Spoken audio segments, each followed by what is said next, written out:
ద్వారా మీరు మహిమ పొందుతూ వచ్చిన నీ యొక్క ప్రేమను బట్టి నీ నామాన్ని కొనియాడుతున్నా ప్రభా. నేను మరి మొట్టమొదటి కూడికగా ప్రారంభించబడుతున్న యొక్క ప్రత్యేక సహవాస కూడికలు ముగింపు కూడిక వరకు కూడా నీ సన్నిధి ఈ స్థలమందు ఉంచండి.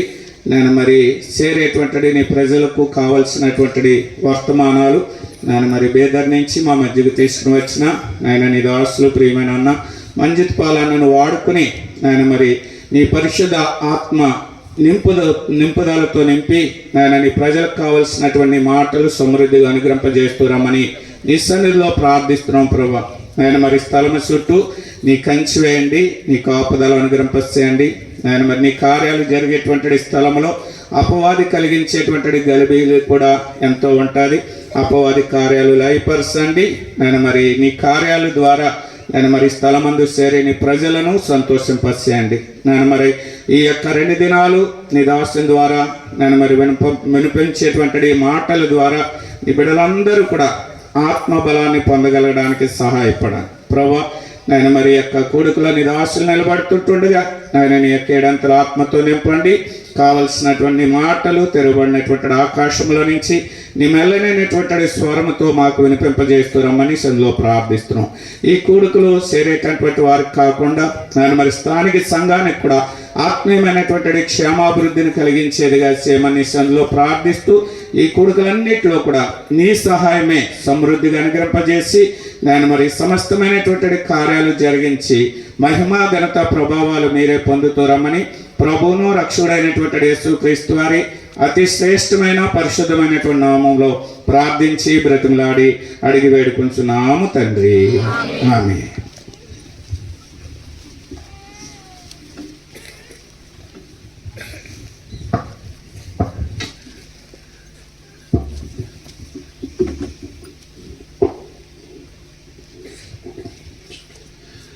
తిరిగి మరలా ఇంకో సంవత్సరము ప్రభు యొక్క ప్రజలముగా ప్రభు యొక్క సన్నిధికి రావడానికి సూరంపొడి గ్రామంలో యెరూషలేం ప్రార్థనా మందిరాన్ని ఆధారం చేసుకొని జరుగుతున్న పరిచయను బట్టి ప్రభుని ఎంతగానో కీర్తిస్తూ ఉంటున్నా. తర్వాత మొదటి కొడుక్కి చేరువచ్చిన ప్రతి ఒక్కరిని బట్టి కూడా ప్రభు నామంలో వందనాలు తెలియజేస్తూ ఉంటున్నా. బీదర్లో చేరేస్తూ ఉంటున్న సంఘం కొరకై మీరు చేస్తున్న ప్రార్థనలకి మేము ఎంతైనా వందనస్తులమే ఉంటున్నాం. ఈ 2 దినాల పరిచర్య కొరకై మీ ప్రార్థనలు, మీ ప్రయాస, ఆ తర్వాత ఎందరో స్థానిక సంఘములో సమర్పించుకుంటున్నారు. మరి ప్రయాస వ్యర్థంగా పోకుండానట్లు ప్రభు ఈ 2 దినాల పరిచర్యని బహుగా ఆశీర్వదించాలి అని, ఫలింపులోనికి తీసుకొని రావాలని, నిత్యత్వంలో ఒక మెరుగైన విధానంలో నిత్యత్వం వరకు కూడా ఈ పరిచర్య ఫలదాయకంగా ఉండాలనే మనసుతో, ఆ ప్రార్థనతో మీ మధ్యలో నిలబడతా ఉంటున్నాను.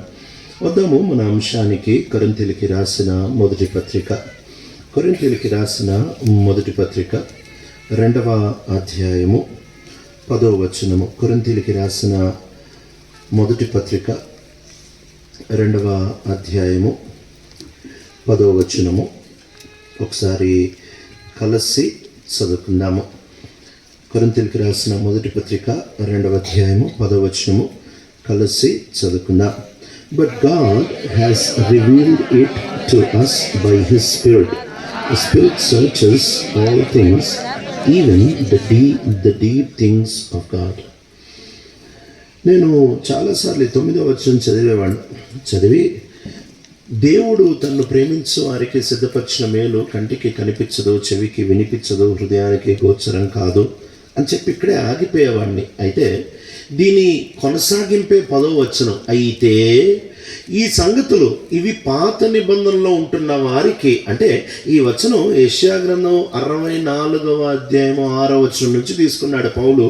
అక్కడి నుంచి తీసుకొని ఆయన చెబుతూ ఈ 64:4లో తీసుకుని ఈ మాటను తీసుకొని పాత నిబంధనలో ఉంటున్న ప్రజలకు అర్థం కాలేదు, కానీ ఆయన మన కొరకు సిద్ధపరిచిన మేలు మనకి ఆత్మ ద్వారా అర్థమవుతా ఉంది అని చెప్తా ఉంటున్నాడు. పరిశుద్ధాత్మ దేవుని పరిచర్య చాలా అమూల్యమైన పరిచర్య.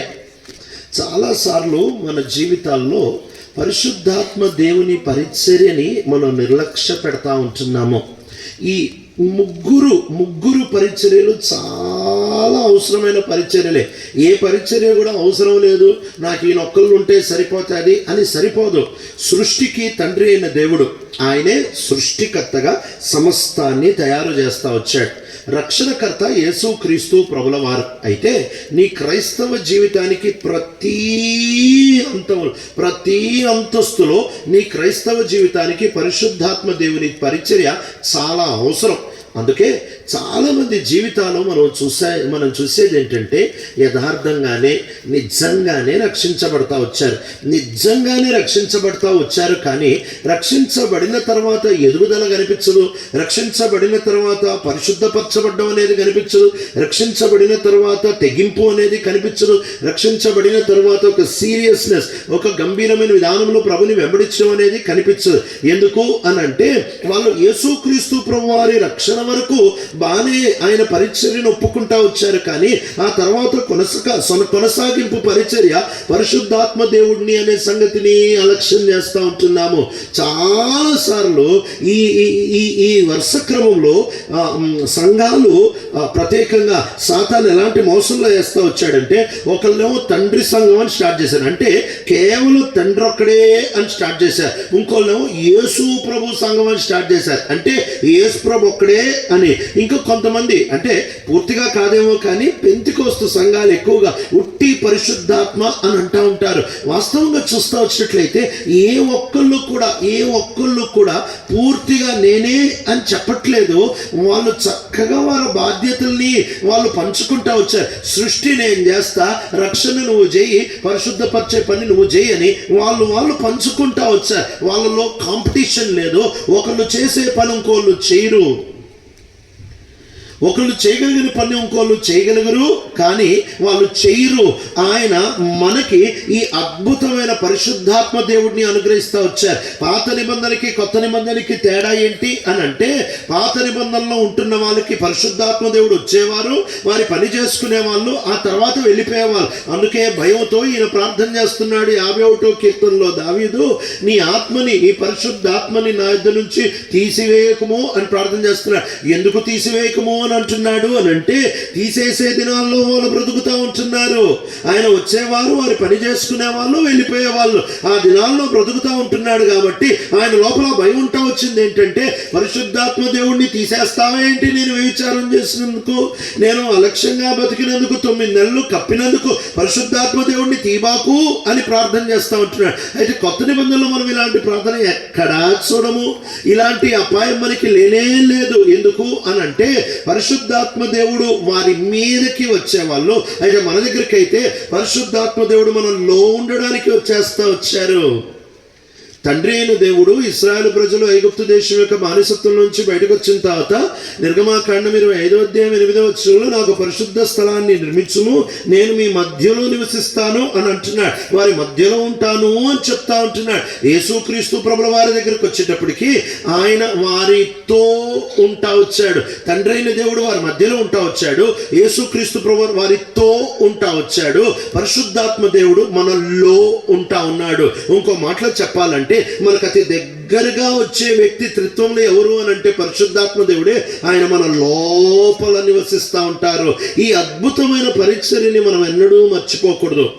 ఈ పరిశుద్ధాత్మ దేవుడి గురించి తూకీగా 3 మాటలు చెప్పి ముందుకెళ్ళిపోతాను. మొట్టమొదటిది, పరిశుద్ధాత్మ దేవుడు ఎవరిలోనికి వస్తారు? కొత్త నిబంధన నేపథ్యంలో మాట్లాడుతూ ఉంటున్నాం.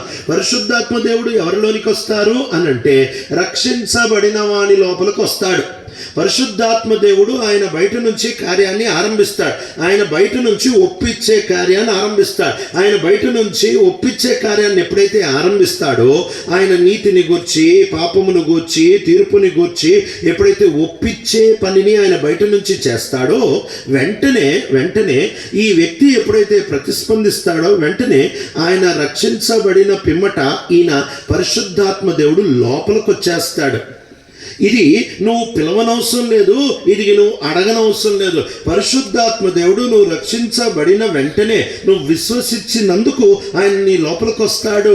దీనికి చక్కటి నిదర్శనంగా అపోస్తలుడైన పౌలు గలతీయులకు రాసిన పత్రిక 3వ అధ్యాయం 2వ వచనంలో చెబుతా ఉంటాడు, మీరు ధర్మశాస్త్రమును అనుసరించుటను బట్టి ధర్మశాస్త్రం యొక్క క్రియలను బట్టి పరిశుద్ధాత్మ దేవుణ్ణి పొందారా, లేక సువార్త వాక్యమును విశ్వసించుటను బట్టి పరిశుద్ధాత్మ దేవుని పొందారా అని అడుగుతున్నాడు. చదువుతారా మాట ఎవరన్నా?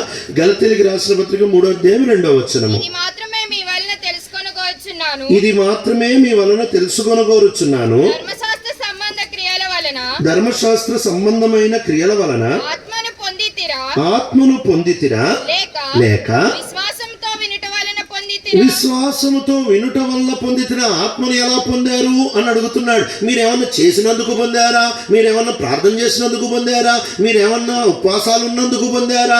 మీరేమన్నా కష్టపడినందుకు పొందారా? లేదు కదా. మీరేమన్నా బాగా బతికినందుకు పొందారా? మీరేమన్నా 40 రోజులు ఇంకేదో ఒక దీక్షలాగా తీసుకొని చాలా కష్టపడినందుకు పరిశుద్ధాత్మ దేవుడిని పొందారా? కాదు, మీరు పరిశుద్ధాత్మ దేవుడిని విశ్వసించుటని బట్టి పొందారంతే అని చెప్తా ఉంటున్నాడు. ఏ రోజు మనం స్వార్థని విశ్వసిస్తా వచ్చామో ఆ రోజు పరిశుద్ధాత్మ దేవుడు మన లోపలికి ప్రవేశిస్తా వచ్చారు. ఆయన మన లోపలికి వచ్చారు. ఇదే మాటని ఆయన రాస్తూ కొనసాగింపులో అంటున్నాడు. ఎఫెసీయులకు రాసిన పత్రిక 1:13 నుంచి, ఎఫెసీయులకు రాసిన పత్రిక 1:13 నుంచి, మీరును సత్యవాక్యమును అనగా మీ రక్షణ సువార్తను విని క్రీస్తునందు విశ్వాసముంచి వాగ్దానము చేయబడిన ఆత్మచేత ముద్రింపబడితిరి, దేవుని మహిమకు కీర్తి కలుగుటకై ఆయన సంపాదించుకున్న ప్రజలకు విమోచనము కలుగు నిమిత్తము ఈ ఆత్మ మన స్వాస్యమునకు సంచకరువుగా ఉన్నాడు. ఇక్కడ కూడా అదే మాట కొంచెం కొనసాగింపులతో రాస్తా ఉంటున్నాడు. ఏంటి అని అంటే, మీరు ఏ రోజు సత్యవాక్యము సువార్తని అంగీకరిస్తా వచ్చారో పరిశుద్ధాత్మ దేవుణ్ణి మీరు పొందుతూ వచ్చారు, సంచకరువుగా పొందుతూ వచ్చారు. ఇంకో మాటలో చెప్పాలంటే అర్థమయ్యే భాషలో అంటే బయానా లాగా పొందుతూ వచ్చారు. డిపాజిట్, టోకెన్ అమౌంట్ అంటారు కదా, అడ్వాన్స్ అంటారు కదా, డౌన్ పేమెంట్ అంటారు కదా, అట్లా పొందుతూ వచ్చామంట. అంటే మన రక్షణ అనేది చాలాసార్లు మనం రక్షణ సిలువలో అయిపోయింది అనుకుంటాం. అవ్వలేదు. సిలువలో రక్షణ స్టార్ట్ అయిందంతే. సిలువలో పాపము యొక్క శిక్ష నుంచి రక్షణ స్టార్ట్ అయిందంతే. అయితే అక్కడ జరిగిన రక్షణని కొనసాగించేవాడు పరిశుద్ధాత్మ దేవుడు. తండ్రి అయిన దేవుడు రక్షణ ఆరంభించాడు. యెహోవా పేరట మొరపెట్టు వాళ్ళు, they that call on the name of the Lord shall be saved. యెహోవా పేరట మొరపెట్టు వాళ్ళు రక్షించబడుదురు. అక్కడితో స్టార్ట్ అయ్యి ఆయన తన ప్రియకుమారుణ్ణి పంపించి తన ప్రియకుమారుని ద్వారా ఈ రక్షణ ప్రణాళికని కొనసాగింపజేసి ఇప్పుడు పరిశుద్ధాత్మ దేవునికి అందిస్తూ ఉంటున్నాడు. తండ్రి ఆరంభించి కుమారుడు కొనసాగించి పరిశుద్ధాత్మ దేవుడు ముగింపులోనికి తీసుకుని వచ్చేవాడిగా ఉంటున్నాడు. కాబట్టి ఈ రక్షణ కార్యములు, ఈ రక్షణ సువార్తను ఎప్పుడైతే మనం వింటా వచ్చామో అప్పుడు పరిశుద్ధాత్మ దేవుడు మన లోపలికి ప్రవేశించి ఆయన మన లోపల ఉంటున్నారు. ఇలా సువార్తని వినుటని బట్టి వచ్చిన ఈ పరిశుద్ధాత్మ దేవుడు మనకి సంచకరువు ఆత్మగా, ఇంకో మాటలో as a deposit guaranteeing or inheritance until the redemption of all God's people. అంటే ఆ చివరి దినం, ఆ విమోచన దినం వరకు ఈయన మన లోపలికి వచ్చేసరికి మధ్యలో వదిలిపెట్టేది లేదు. నువ్వెన్ని పాపాలు చేయి, ఏమి చేయి అని చెప్పి పాపాలు చేసరికి దెబ్బలు పడతాయి. ఆయన లోపల ఉంటారు కానీ పడేవాళ్ళకు పడతానంటాయి. నేను ఒకటి బాగా నమ్ముతా. ఏంటి తెలుసా, ఎవడన్నా పాపం చేస్తున్నాడు అనుకోండి, లేకపోతే ఎవరైనా తప్పు చేస్తున్నారు, ఒక చిన్న విషయంలో తప్పు చేసినా దెబ్బలు పడిపోతున్నాయంటే వాడు ఆత్మీయంగా చాలా బాగున్నట్టు. దేవుని దృష్టికి కోపం వచ్చింది అంటే దానికి ప్రూఫ్ ఏంటో తెలుసా? కొత్త నిబంధన సందర్భంలో మాట్లాడుతున్నా. దేవుడికి బాగా కోపం వచ్చింది అనే దానికి ప్రూఫ్ ఏంటో తెలుసా? ఆయన కొట్టడు, ఆయన ఏమండు. నీ ఇష్టం రా నాయన అంటాడు. నీ ఇష్టం రా నాయన అన్నాడంటే ఇటు పోతున్నాడు అని అర్థం. మా ఊర్లో ఒక ఆయన క్యాన్సర్ వచ్చింది. క్యాన్సర్ వస్తే డాక్టర్ దగ్గరికి వెళ్తే ఆయన చూసి, అయ్యి బాబోయ్ మీకు క్యాన్సర్ వచ్చిందండి, ఇది తినొద్దు అని ఇన్ని చెప్పాడు, తినకూడదని. ఫస్ట్ స్టేజ్ అయినా సెకండ్ స్టేజ్కి వెళ్ళిపోయింది. సెకండ్ స్టేజ్కి వెళ్తే ఆ లిస్టు ఇంకా పెంచాడు. 3వ స్టేజ్కి వెళ్ళిపోయింది. ఇంకా ఓ పుస్తకం ఇచ్చాడు, ఏమేమి తినకూడదు. అది ఆక్క 4వ స్టేజ్కి వెళ్ళిపోయింది. 4వ స్టేజ్కి వెళ్తే అప్పుడు ఈయన వీళ్ళ పిల్లలు డాక్టర్ గారి దగ్గరికి వెళ్తే డాక్టర్ గారు అన్నారు, చూసి మీరు అన్నీ తినేయండి సార్, అన్నీ తినేయండి, ఇదిగో మీ డాడీకి ఏమేమి కావాలో వండి పెట్టే, ఫ్రైయా, కర్రీయా, మసాలానా, ఏం తింటారో పెట్టే, ఎక్కడ తిరగాలనుకుంటే తిప్పే. అదేంటి సార్ ఇలా అనేస్తున్నారు అని అంటే అప్పుడు ఈ పేషెంట్ అన్నారు, సార్ మీరు ఏమన్నా తినేయండి సార్, హ్యాపీగా ఉండండి సార్ అని అన్నారు. వాళ్ళు బయటకు వెళ్ళిపోయిన తర్వాత వాళ్ళు కొడుకుతో అన్నారు, మీ డాడీ చచ్చిపోతాడు, ఏం కావాలో అది ఇచ్చే, హ్యాపీగా చచ్చిపోయి అన్నాడు. సేమ్ కాన్సెప్ట్ అండి. దేవుడు కూడా ఒకవేళ నువ్వు తప్పిపోయినప్పుడు నిన్ను కొట్టట్లేదు అని అంటే తినే పోతున్నావు నువ్వు. ఆయన దెబ్బలు ఉన్నాయి అంటేనే ప్రూఫ్ ఆయన మనతో ఉన్నాడు. దీనికి రోమిలికి రాసిన పత్రిక చాలా చక్కగా రాస్తాడు ఈ మాట.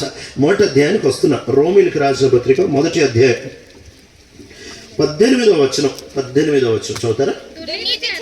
దుర్నీతి చేత సత్యమును అడ్డగించు మనుషుల యొక్క సమస్త భక్తిహీనత మీదను దుర్నీతి మీదను దేవుని కోపము పరలోకము నుండి బయలుపరచబడుచున్నది. అబ్బా ఎంత పెద్ద మాట కదా, పరలోకము నుంచి బయలుపరచబడుచున్నది. ఎట్ట బయలుపరచబడుతుంది? చదివితే విచిత్రంగా ఉంటుంది. ఆయనకి బాగా కోపం వచ్చిందంట, పరలోకం నుంచి ఆయన కోపం బయలుపరచబడతా ఉందంట. ఎలా బయలుపరచబడతా ఉంది? 24వ వచనం. ఈ హేతువు చేత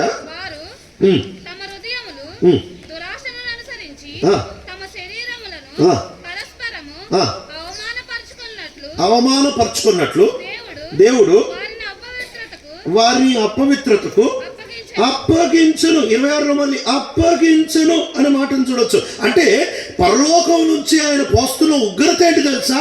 వదిలేస్తాడు, జోక్యం చేసుకోవడం. చాలా డేంజరస్ స్టేజ్ అండి ఇది. ఆయన వదిలేస్తాడు. అయితే పరిశుద్ధాత్మ దేవుణ్ణి ఆయన మనలో పెట్టి ఆయన ఏం చేస్తున్నాడు అని అంటే మనల్ని వదిలేయకుండా పరిచర్య చేస్తున్నాడు. సో రక్షించబడిన వెంటనే పరిశుద్ధాత్మ దేవుణ్ణి పిలవకుండానే ఆయన మన లోపలికి వస్తారు. ఇప్పుడు మీరు అనొచ్చు, మరి యేసుప్రభు అన్నారు కదా, తండ్రి కుమారుడు తన్ని రొట్టె అడిగితే రాయి ఇచ్చునా, లేకపోతే గుడ్డు అడిగితే తేలిచ్చునా, చేప అడిగితే పామిచ్చునా, అలాగునే పరిశుద్ధాత్మ కొరకు తండ్రిని వేడుకున్న వారికి ఆయన ఇంకెంత నిశ్చయంగా ఇస్తారు. అది సువార్తల వరకు ఆ సందర్భం. కొత్త నిబంధనలో మీరు ఎక్కడ అంటే సువార్తలు అయిపోయిన తర్వాత అపోస్తుల తర్వాత నుంచి అంటే రోమిల నుంచి, అప్పటికి సంఘం స్థిరపడింది కాబట్టి రోమిల నుంచి మీరు చూస్తే ఆత్మ కొరకు అడగండి అనే మాటలు మీరు పెద్దగా చూడరు. ఎందుకు అని అంటే మీరు రక్షించబడినప్పుడు ఆయన లోపలికి వస్తారు. ఆయన లోపలికి వచ్చి మనలో పరిచర్య చేస్తారు. ఒకసారి ఆలోచించండి, ఆయన లోపల నుంచి పరిచర్య చేస్తున్నాడంటే ఎంత అవసరం కాకపోతే ఆయన మనలో ఉంటాడు. ఆయన బయట నుంచి పరిచర్య చేసుకోవచ్చుగా.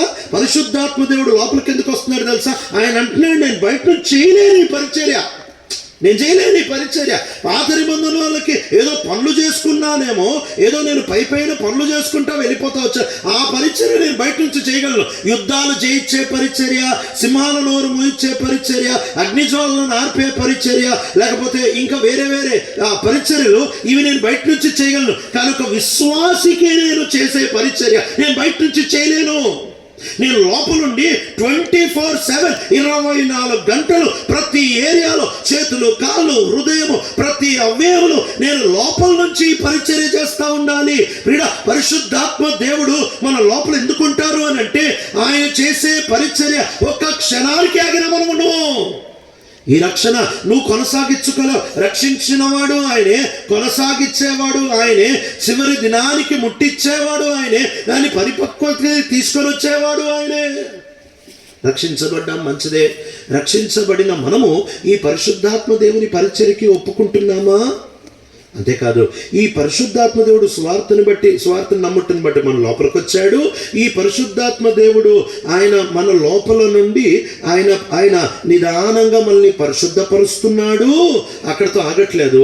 ఈ పరిశుద్ధాత్మ దేవుడు మన లోపలికి ఎందుకు వచ్చారంటే నిదానంగా మనల్ని నింపడానికి వచ్చారు. ఒక క్రైస్తవుని యొక్క తారాస్థాయి స్థాయి ఏంటి అని అంటే పూర్తిగా పరిశుద్ధాత్మ దేవుని స్వాధీనంలో ఉండడమే ఒక విశ్వాసి యొక్క తారా స్థాయి. ఆత్మ వశుడై ఉండుట అనే మాటలు మనం చదువుతాం కదా, ఎజెకియలు గురించి చదువుతాము, కొత్త నిబంధనలో యోహాను గురించి చదువుతాము. అంటే ఇక వాళ్ళు పూర్తిగా నింపబడ్డారు. ఇక పరిశుద్ధాత్మ దేవుడు వాళ్ళని ఎంత ఏలుతా ఉంటున్నాడు అని అంటే ఇక వాళ్ళ ఊరికే బయట కనిపిస్తూ ఉంటున్నారు, కానీ లోపలంతా పరిశుద్ధాత్మ దేవుడే, లోపలంతా పరిశుద్ధాత్మ దేవుడే తన కార్యాన్ని జరిగిస్తూ ఉంటాడు. ఇది ఒక విశ్వాసి కోరుకోగలిగిన అతి చివరి స్థాయి. దీని మించిన స్థాయి ఏమి లేదు, దీని మించిన స్థాయి ఏమి లేదు. ఆత్మతో నిత్యము నింపబడిన స్థాయి. అపోస్తుల కార్యాల్లో మనం చాలాసార్లు మనం ఎందుకోనండి బైబిల్ ఇలా చదవడం మొదలు పెట్టాము. అపోస్తుల కార్యాలు, ఒక పిల్లోడు రోజు అపోస్తుల కార్యాలు చదివాడు. పిల్లోడు అంటే పెద్ద ఆయన వెళ్ళండి.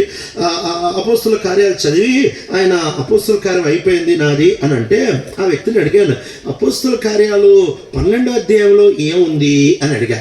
అప్పుడు వెంటనే ఆయన అన్నమాట ఏంటో తెలుసా, అపోస్తుల కార్యం 12వ అధ్యాయం ఏంటన్నా, భలే ఫేమస్ అధ్యాయం కదా, పేతురు చెరసాల నుంచి ఎలా బయటకు అని అన్నాడు. అంటే అవునా, ఇంకోళ్ళని అడిగా. ఈ రోజు వరకు చాలా మంది ప్రశ్న అడిగారు, అందరూ బైబిల్ తీసి చూస్తారు, పేతురు చెరసాల నుంచి బయటకు వచ్చారు అనే చదువుతున్నారు, కానీ అదే అధ్యాయంలో పైన యాకోబుని చంపేస్తే చచ్చిపోయాడని మాత్రం చదవట్లే. అవి చదవము. ఎందుకు? చెరీ పికింగ్ వర్సెస్ అంటారు. అంటే మనకి ఏమి ఇష్టమో అదే, విడుదలలో మనకి ఇష్టం కదా, అయ్యే కనపడుతుంది. ఆ తర్వాత ఈయన మా సంఘంలో బోధిస్తూ ఉంటున్నాడు, ఈ అపోస్తుల కార్యం అయిపోయినా అని చెప్తూ ఏమంటున్నాడంటే, సంఘం ప్రార్థన చేస్తే చెరసాలు తగాల్సిందే, బయటకు రావాల్సిందే. బయటకు వచ్చిన తర్వాత అన్నాను, అదే అధ్యాయంలో సంఘం ప్రార్థన చేయలేదు యాకోబు కోసం? అదే అధ్యాయంలో సంఘం యాకోబు బయటకు రావాలని ప్రార్థన చేయలేదు, మరి చచ్చిపోయాడుగా. ఇక పరిశుద్ధాత్మ దేవుడు చేసే కార్యాలు మనకు అర్థం కాదు. ఆయన నిన్ను నన్ను పరిశుద్ధపరిచే పని మీద ఉన్నాడు. ఈరోజు ఆ పనిని మనం గ్రహించాలండి. ఆయనకు అప్పగించు, ఆయన లేకుండా పని జరగదు. నువ్వు రక్షించబడిన తర్వాత పరిశుద్ధాత్మ దేవుని పనిని గనక నువ్వు ఒప్పుకోకపోతే ఈ రక్షణ కార్యము ముందు కొనసాగలేదు. 1 సెకండ్కి కూడా నీ రక్షణలో కొనసాగించుకోలేదు. బహుశా నువ్వు అనొచ్చు, మరి రాశారు కదండి పౌలు గారు, మీ సొంత రక్షణని భయంతో వణుకుతో కొనసాగించుకోండి అని రాశారు కదా. రాశారు, సందర్భం చదవాలిగా. వద్దామా? ఆ సందర్భం ఏంటో ఊరికి అలా చూపిస్తా. ఫిలిప్పీలకి రాసిన పత్రిక 2వ అధ్యాయం, ఫిలిప్పీలకి రాసిన పత్రిక 2వ అధ్యాయము 12వ వచనం చదువుతారా?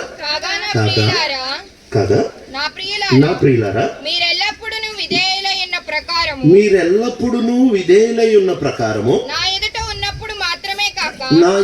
ఉన్నప్పుడు మాత్రమే కాక మరి ఎక్కువగా భయముతోను వణుకుతోను మీ సొంత రక్షణని కొనసాగించుకొనుడి. చాలాసార్లు మనం ఇక్కడ ఫుల్ స్టాప్ పెడతాం, ఇక్కడతో ఆగిపోతాం. మన సొంత రక్షణ మనం ఏదో చేశారు కానీ ఫుల్ స్టాప్ పెట్టలేదే. అంటే మీ బైబిల్ ఏమైనా ఫుల్ స్టాప్ పెట్టారా? ఎంత తెలుగు బైబిల్లో ఫుల్ స్టాప్ అంటే తెలుసు. ఫుల్ స్టాప్ ఉందా అక్కడ? ఉందా? ఓహో, అట్టయితే మీది తప్పు కాదులేండి. ఫుల్ స్టాప్ పెట్టిన ఆయన తప్పు. ఫుల్ స్టాప్ లేదా, ఆడ కామా ఉంటుంది. ఓ మాట చెప్పనా, గ్రీకు భాషలో మరియు అనేదాన్ని కాయ అంటారు. మనం ఇలా చదువుతున్నాం కదా, ఇవి చిన్న చిన్న ముక్కలు చేసేసారు మనకు వచనాలని. అంటే మన భాష వ్యాకరణం అట్టు ఉంటుంది కాబట్టి ముక్కలు చేశారు. గట్టిగా చదివితే ఒక 7-8 వచనాలు ఒక వచనంగానే ఉంటాయి. గ్రీకులో కాయ అని రాసి రాతనే ఉంటారు. మనం ఎక్కడంటే ఆడ ఫుల్ స్టాప్లు పడేసుకున్నందుకే మనకు సరిగ్గా అర్థం కాదు. హెబ్రీ భాషలో ఒక మాట చెప్తా. హెబ్రీ భాషలో అసలు comma, full stop, semicolon, question mark ఏదీ లేదు. అసలు విషయ సూచికలు ఏది ఉండదు హెబ్రీ భాషలో, ఒక్కటి కూడా ఉండదు. వాళ్ళకి నెక్స్ట్ లైన్ ఎట్టా అని అంటే అలవాటైన వాడికే తెలుస్తుంది, కానీ లేకపోతే తెలియదు. ఈ 12వ వచనాన్ని 13వ వచనాన్ని కలిపి రాశాడు ఆయన. 13వ వచనం చదువుతారా? ఎందుకనగా, ఇప్పుడన్నా అర్థమైందా? ఫుల్ స్టాప్ ఉండకూడదు. ఎందుకనగా అంటే ఫుల్ స్టాప్తో ఎప్పుడైనా ఫుల్ స్టాప్ అయిపోయిందా ఎందుకనగా స్టార్ట్ అవుద్దా? బికాజ్ ఎప్పుడు బి క్యాపిటల్ ఉండదు. ఎందుకనగా చదువు. ఎందుకనగా మీరు ఇచ్చయించుటకు కార్యసిద్ధి కలుగ చేసుకొనుటకు తన దయా సంకల్పము నెరవేరుటకై చేయవాడు ఆ. దేవుడే. మీలో కార్యసిద్ధి కలగచేవాడు దేవుడే. అక్కడ పైన ఏమంటున్నాడంటే మీ రక్షణ మీ భయమును వణుకుతో కొనసాగించుకొనుడి అని చెప్తూ మీరు ఏదో చేసేయడం కాదు. ఏం చెప్తున్నాడంటే మీరు పని మీద ఉండండి, ఎందుకంటే పని చేసేది ఆయన ఒక్క పని కూడా ఆయనకు వేరుగా నువ్వు చేయలేవు. చేయడానికి ఆయన మనల్ని పిలవట్లేదు. ఆయన ఒక్క పనిని కూడా వేరుగా చేయడానికి మనల్ని పిలవట్లేదు. ఈ అద్భుతమైన పరిశుద్ధాత్మ దేవుడు మనకి కావలసినవన్నీ బయలుపరిచేవాడిగా ఉంటాడు. 8 వర్తమానాలు ప్రభుచితమైతే ఈ 2 రోజులు మాట్లాడతాను కాబట్టి కొరింథీయులకు రాసిన మొదటి పత్రిక నుంచే 8 విషయాలు పరిశుద్ధాత్మ దేవుడు ఏమేమి బయలుపరుస్తాడనేది మీతో పంచుకోవడానికి ప్రయత్నం చేస్తా. ఈ మొదటి వర్తమానంలో యేసుక్రీస్తు ప్రభువారి ఆవశ్యకత, యేసుక్రీస్తు ప్రభువారి గొప్పతనాన్ని ఆయన బయలుపరుస్తాడనే విషయాన్ని పంచుకుంటా. ఆ తర్వాత 2వ బైబిల్ స్టడీలో దేవుని స్వభావం ఏంటి అనేది మన అంశం, ఆ సందర్భం నుంచి మాట్లాడడానికి ప్రయత్నం చేస్తా. ఆ తర్వాత మధ్యాహ్నపు కూడికలో మనం ఎంత జాగ్రత్తగా కట్టాలి, ఎందుకంటే మనం కట్టేది దేవుని మందిరం అనే సంగతి ఇది మధ్యాహ్నపు కూడికలో చూడడానికి ప్రయత్నం చేస్తా. ఆ తర్వాత రాత్రి కూడికలో మనము ఒట్టి మాటలు, ఒట్టి వర్తమానాలు ఊరికే చెప్పడం కాదు, కానీ శక్తి అవసరము అనే విషయాన్ని ఈరోజు రాత్రి మాట్లాడడానికి ప్రయత్నం చేస్తా.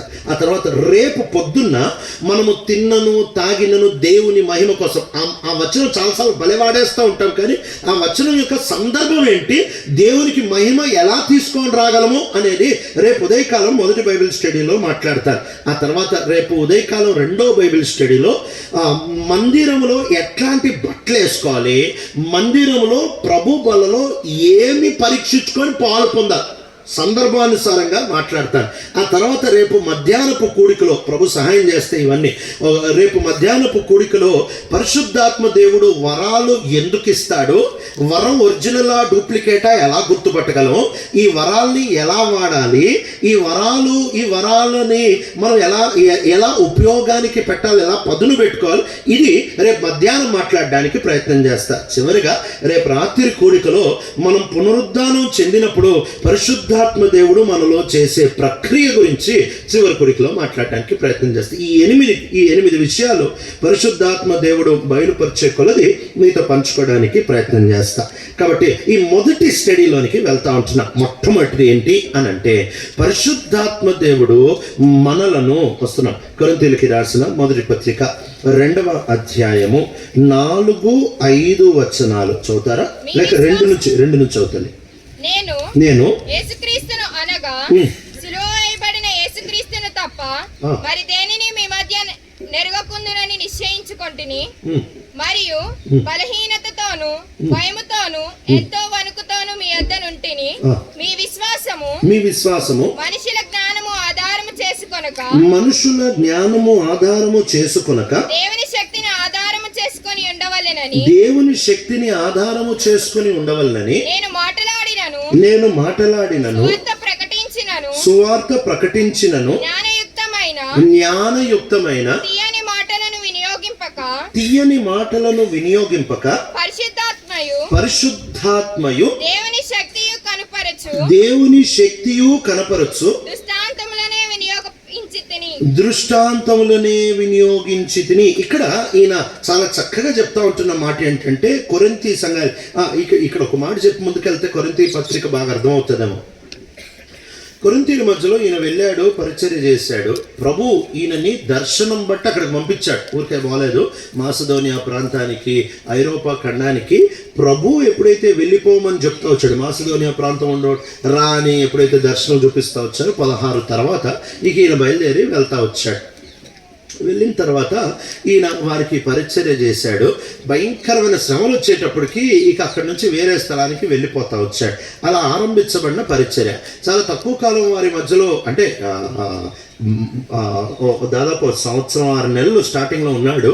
వెళ్ళిపోయేటప్పటికి సంఘం స్టార్ట్ అయింది, బాగానే రక్షించబడ్డారు. కానీ వాళ్ళ మధ్యలో చాలా డౌట్లు ఉండిపోతా వచ్చాయి. ఇది ఎలా చేయాలి, దీని విషయంలో ఏంటి, దాని విషయంలో ఏంటి అని చాలా డౌట్లు ఉండిపోతా వచ్చాయి. ఈ డౌట్లన్నీ తీర్చుకోవడానికి వీళ్ళు ఏం చేశారంటే పౌలుకు ఒక ఉత్తరం రాశారు. వాళ్ళు పౌలుకు ఒక ఉత్తరం రాసి, సార్ ఇదేంటో మాకు అర్థం కావట్లేదు, దీని సంగతి ఏంటి అని రాస్తా వచ్చారు. అప్పుడు ఆ ఉత్తరానికి పౌలు జవాబుగా కొరింథీయులకు రాసిన మొదటి పత్రిక రాశాడు. అందుకే మీరు ఒక పదాన్ని తరచుగా ఈ మాటలు చదువుతూ ఉంటారు. 7వ అధ్యాయం 1వ వచనం చదువుతారు. 7:1 మీరు రాసిన వాటి విషయమును చాలండి. మీరు రాసిన వాటి విషయం అంటే మీరు మమ్మల్ని అడిగారు, దాని విషయం చెప్తున్నాను. 8:1 చదువుతారు.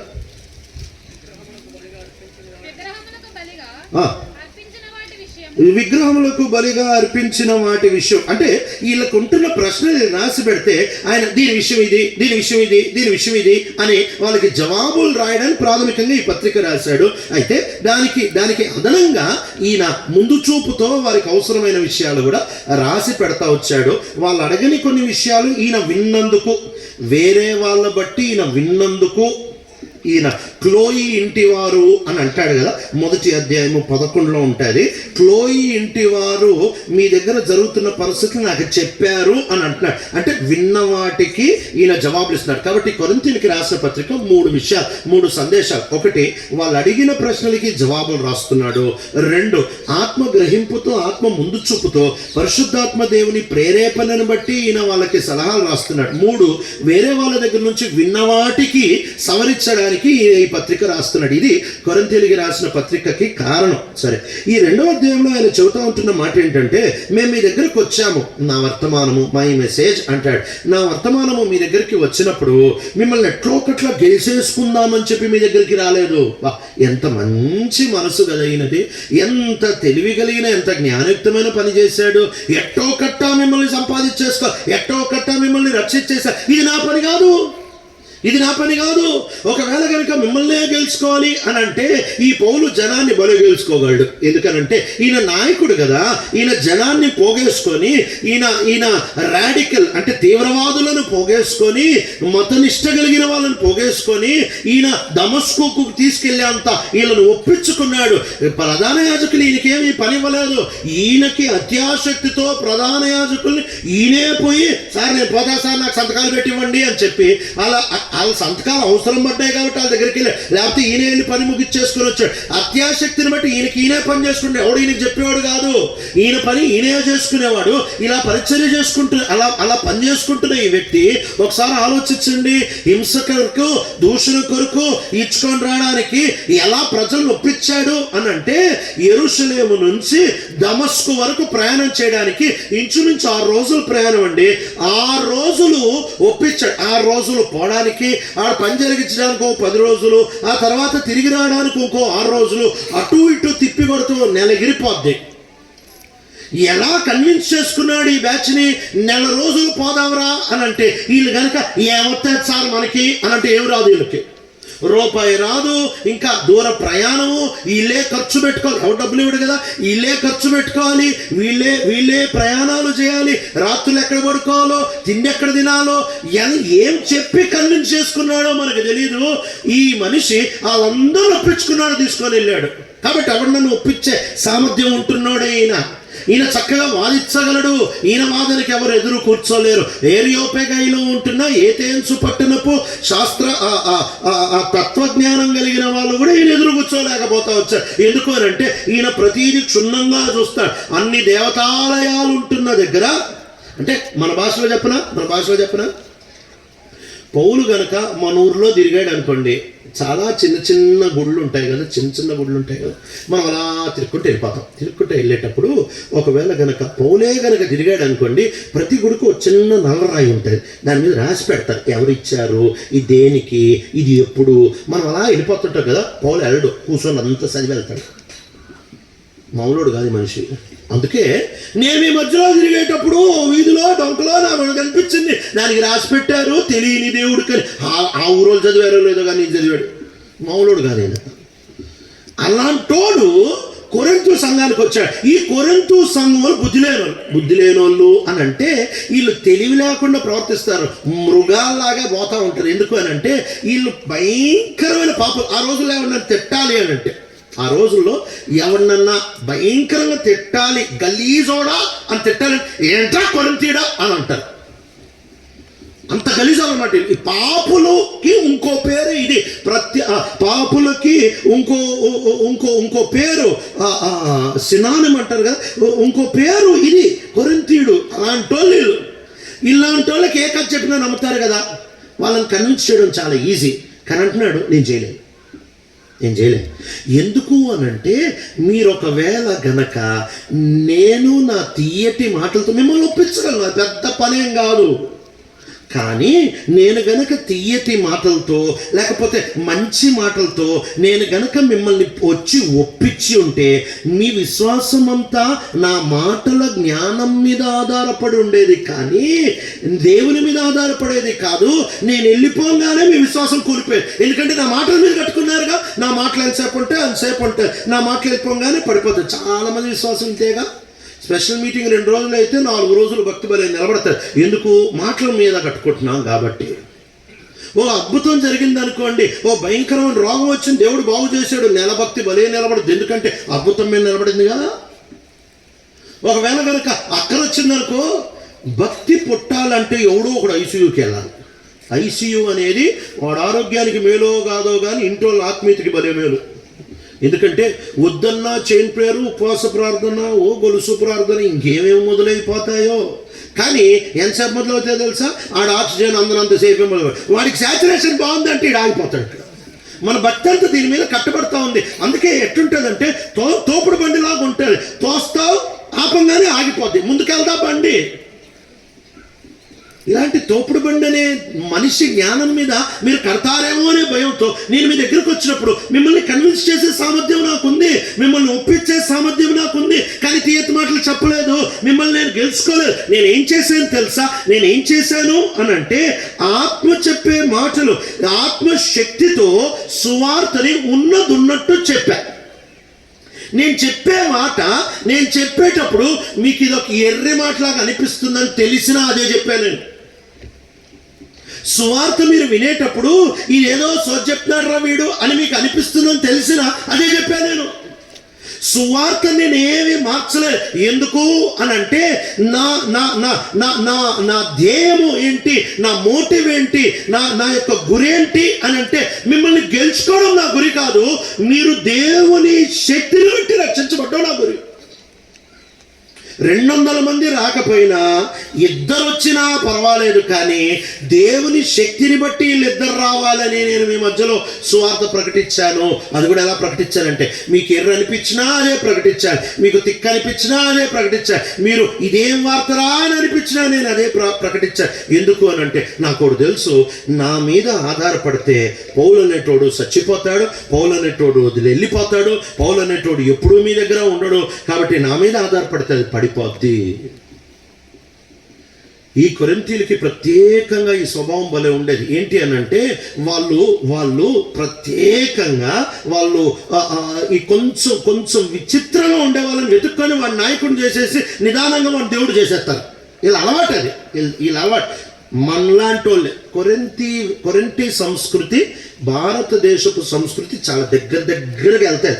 నేను రేపు వస్త్రధారం గురించి మాట్లాడేటప్పుడు చూపిస్తాను. మన దేశపు సంస్కృతి కొరింథు పట్టణం సంస్కృతి భలే దగ్గరగా వెళ్తుంది. అందుకే ఈ పత్రిక మనకు భలే చక్కగా వస్తుంది, అన్నీ దాదాపు కలుస్తాయి.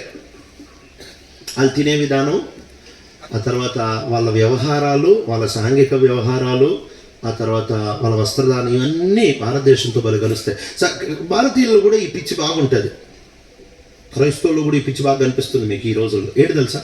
కొంచెం బాగా చెప్పాడంటే వాళ్ళు సెలబ్రిటీలా చూస్తారు, ఇంకంతే. కొంచెం భక్తుడు అనుకోడు, కొంచెం ప్రార్థన చేసి ఎవరికైనా బాగైందంటే వీళ్ళు మార్కెటింగ్ చేస్తారు, వచ్చేది వారిని నిండిపోతారు. కొంచెం చాలండి, అందుకుంటారు మనోళ్ళు. ఈ వీరాభిమానత్వం ఉండే ఊర్లు మన దేశం ఎట్టానో వీళ్ళకి కూడా అంతే, కొరింథు దేశం. అందుకే మొదటి దేవుని మొత్తుకొని చెప్తున్నాడు, రే నేను ఇంత జాగ్రత్త పడ్డా కూడా మీరేంద్రా బాబు బ్యాచులు చేసుకో, నేను పౌలు ఓడిని, నేను అపోలో ఓడిని, నేను కేఫా ఓడిని అనుకుంటున్నారు. పౌలు అక్కడికి వెళ్ళాడు. ఆ పౌలు వెళ్ళిపోయిన తర్వాత అపోలో వెళ్ళాడు. పౌలు కంటే అపోలో బాగా వర్తమానం ఇవ్వగలడు. పౌలు కంటే అపోలో బాగా మాట్లాడతాడు. పౌలు కంటే అపోలో మంచి వాగ్దాటి కలిగినోడు. వీళ్ళిద్దరు వెళ్ళిన తర్వాత పేతురు తన భార్యను తీసుకొని అక్కడికి ఒక విజిటింగ్ కోసం వెళ్ళాడు. అందుకే ఆయన గురించి కూడా రాస్తూ ఉంటాడు ఈయన.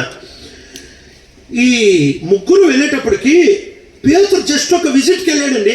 ఒక విజిట్కి వెళ్ళొస్తేనే బ్యాచ్ స్టార్ట్ అయిపోయింది, పేతురు బ్యాచ్ అని. అంత డేంజరస్ వీళ్ళు. పౌలు వాళ్ళ దగ్గరకు వచ్చి, మీరు ఎట్టంటోలో నాకు తెలుసు, మీరు అపాయంలో పడిపోకుండడానికి మీకు సువార్తని దేవుని ఆత్మశక్తితో చెప్పారు. ఎందుకు అనంటే మీరు నా మాటలు నమ్మి రక్షించబడకూడదు. ఏమి మనస్సు కదా. సంఘం నింపడం పౌలు యొక్క మనస్సు కాదు, పౌలు యొక్క ఉద్దేశం అది కాదు. జనం నిండాలి, జనం రావాలి, మంది నిండాలి అనేది పౌలు యొక్క ఉద్దేశం కాదు. అలా చేసుకోవాలంటే యెరూషలేముని దివాలా తీయొచ్చు ఈ మనిషి కూర్చొని మాట్లాడితే. అది కాదు ఈయన ఉద్దేశం. ఈయన ఉద్దేశం ఏంటంటే వీళ్ళు దేవుని శక్తి మీద ఆధారపడరా. కాబట్టి ఈయన ఈ దేవుని శక్తిని ఉపయోగించి ఈయన పరిచయం చేస్తూ వచ్చాడు. ఈ దేవుని శక్తి ఏం చేసింది అని అంటే పరిశుద్ధాత్మ దేవుని శక్తితో పరిచర్య చేశాడు. ఏంటి పరిశుద్ధాత్మ దేవుని శక్తితో పరిచర్య అని అంటే పరిశుద్ధాత్మ దేవుడు చేసే మొదటి పరిచర్య ఇదే. ఏంటి అని అంటే నీకు యేసుని చూపిస్తాడు. నీకు యేసుని చూపించే పరిచర్య. ఆరంభం నుంచి కొనసాగింపు వరకు పరిశుద్ధాత్మ దేవుడు చాలా పరిచర్యలు చేస్తాడు. కానీ ప్రతి పరిచర్యలో ప్రాథమికమైన పరిచర్య ఆయన అన్ని తరములలో విశ్వాసి అన్ని జీవిత అంతస్తుల్లో ఆయన ఎడతెగకుండా చేసే పరిచర్య మాత్రం ఇదే. ఏంటి అని అంటే పరిశుద్ధాత్మ దేవుడు యేసుని చూపించే పరిచర్య చేస్తాడు. పరిశుద్ధాత్మ దేవుడు పనిచేస్తున్నాడు అనే దానికి ఒక మంచి ప్రూఫ్ ఇదే. ఒరిజినలా డూప్లికేటా అని అంటే పరిశుద్ధాత్మ దేవుడు యేసుని చూపించే పరిచర్య. నిజమైన సువార్త అని అంటే నిజమైన సువార్త వినేటప్పుడు మనలో విశ్వాసము పుడుతుంది అని బైబిల్ గ్రంథం సెలవిస్తూ ఉంది. ఏంటది ఒకసారి చదువుదామా? రోమీయులకు రాసిన పత్రిక 10వ అధ్యాయానికి వద్దాం. రోమీయులకు రాసిన పత్రిక 10వ అధ్యాయము 16వ వచనము నుంచి చదువుతారా? అయినను అందరూ సువార్తకు లోబడలేదు. ప్రభువా మేము తెలియచేసిన సమాచారము ఎవడు నమ్మెను అని యెషయా చెప్పుచున్నాడు కదా. కాబట్టి కాగా వినుట వలన విశ్వాసము కలుగు. చాలాసార్లు మనం ఇక్కడ ఆగిపోతామండి, ఇక్కడ ఫుల్ స్టాప్ పెట్టేస్తూ ఉంటాము. అయితే వినుట వలన విశ్వాసం కలుగును అని దాని కొనసాగింపు ఇంకోటి రాశారు. చదువు. వినుట క్రీస్తునకు వచ్చిన మాట వలన కలుగును. చాలండి. తీయపు మాట కాదు, నచ్చే మాట కాదు, ఇష్టమైన మాట కాదు, ఎదుటోడికి అవసరమైన మాట కూడా కాదు, క్రీస్తు గురించిన మాట. పౌలు వీళ్ళ దగ్గరికి వచ్చి సువార్త ప్రకటించినప్పుడు వీళ్ళు విశ్వసించారు. దేని బట్టి విశ్వసించారు అని అంటే పరిశుద్ధాత్మ దేవుని శక్తితో క్రీస్తు గురించిన మాటని విన్నారు వీళ్ళు. నీ ఆత్మీయ రక్షించబడ్డావు అని అంటే నీకు ఇక్కడ నుంచి నీకు కావాల్సిన అతి ప్రాముఖ్యమైన పరిచర్య ఇదే. ఏంటి అని అంటే పరిశుద్ధాత్మ దేవుడు యేసుని నీకు చూపించాలండి. యేసుని నీకు చూపించే పరిచర్య. దీనంత అద్భుతమైన, దీనంత అవసరమైన పరిచర్య ఇంకోటి లేదు. ఎందుకు అని అంటే ఈ పరిచర్యలోనే నువ్వు పరిశుద్ధపరచబడతావు, ఈ పరిచర్యలోనే తెగింపు పడతావు, ఈ పరిచర్యలోనే జాగ్రత్త పడతావు, ఈ పరిచర్యలోనే పరలోకపు దృష్టి పడతావు. యేసుని చూపించే పరిచర్య. పరిశుద్ధాత్మ దేవుడు యేసుని చూపించకుండా నువ్వు యేసుని తెలుసుకోవడం అసాధ్యము. ఓ వ్యక్తి జీవితం అలా చూపిస్తా వద్దా. లూకా సువార్త 2వ అధ్యాయానికి ఓ ముసలాయన ఉన్నాడు. ఈ ముసలాయన ఇక చాలా పండు ముసలితనం వయసుకు వచ్చేసాడు. సిమియోను ఈయన పేరు. ఈ సిమియోను అనే వ్యక్తి ఇక చచ్చిపోయే వయసుకు వచ్చేటప్పటికి ఈయనకి పరిశుద్ధాత్మ దేవుడు ఒక మాట చెప్పాడట. వస్తున్నా. లూకా సువార్త 2వ అధ్యాయము 26వ వచనం చూడరా. అతడు ప్రభు యొక్క క్రీస్తును చూడక మునుపు మరణము పొందడని అతనికి పరిశుద్ధాత్మ చేత బయలుపరచబడి ఉండెను. ఇక్కడ 3 మాటలు వరుసగా మీరు చూస్తారు. 25వ వచనం చదువుతారా? యెరూషలేము నందును సీమోయోనును ఒక మనిషి ఉండెను. అతను నీతిమంతుడను భక్తిపరుడై ఉండి ఇశ్రాయేలు యొక్క ఆదరణ కొరకు కనిపెట్టువాడు. పరిశుద్ధాత్మ అతని మీద ఉండెను. అతని మీద ఉండను. ఈ మాటలు 3 మాటలు గమనించండి. పరిశుద్ధాత్మ అతని మీద ఉండెను.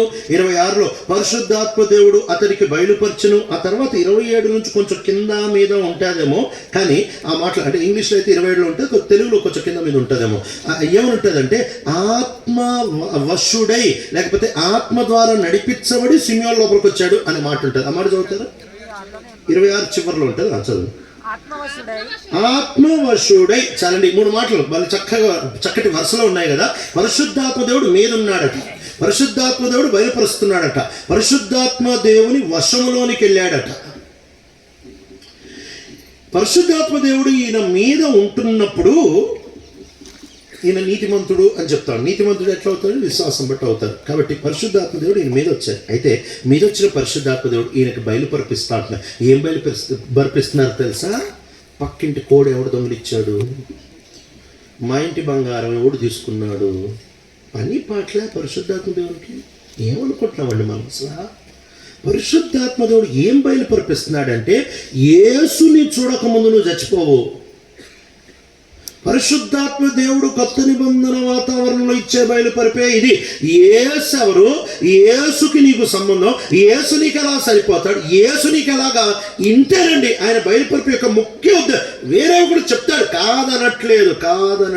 పిల్లలు పుడతారని కొన్నిసార్లు చెప్తాడు, లేకపోతే కొన్ని జరగబోయే చెప్తాడు, కొన్ని కరువులు వచ్చాయని చెప్పారు, అగాబు ద్వారా శ్రమలు వస్తాయి, నిన్ను కొడతారని చెప్పాడు పౌలు గురించి. ఇలా వేరే విషయాలు చెప్తాడు. అంతేగాని ఈ వ్యాపార సంబంధమైనవి, కేవలం డబ్బుని ప్రేమించి డబ్బు పరమైనవి ఇవి చెప్పడు. క్రీస్తు కేంద్రీకృతమైనవి చెప్తాడు, లేక క్రీస్తు కేంద్రీకృతమైన వారితో చెప్తాడు, లేక క్రీస్తు కేంద్రీకృతంగా చేయడానికి చెప్తాడు. పరిశుద్ధాత్మ దేవుడు చెప్పే ప్రతీది ఈ దాంతో ఈ 3 తాళాల్లో తాళం ఉంటుంది.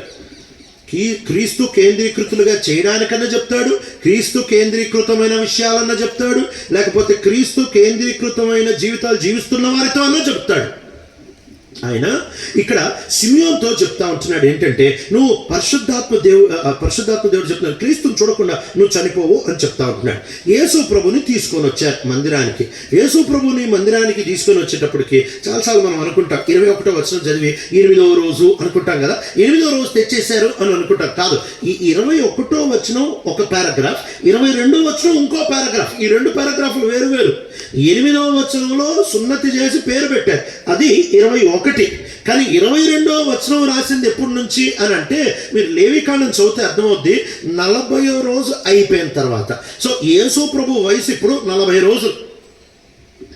40 రోజుల పిల్లోడు, 40 రోజుల పిల్లోడికి ఏమి ఆనవాయిలు ఏమి చెప్పగలం? ఇట్లుంటాడు. ఇప్పుడు మామూలుగా ఈ ఎయిర్పోర్ట్లోనో రైల్వే స్టేషన్లో ఎవరన్నా తెలియనోడు వస్తుంటే ఒక బోర్డు పట్టుకుంటారు. బోర్డు పట్టుకొని పలానా పేరు అని రాసుకొని పట్టుకొని ఉంటారు.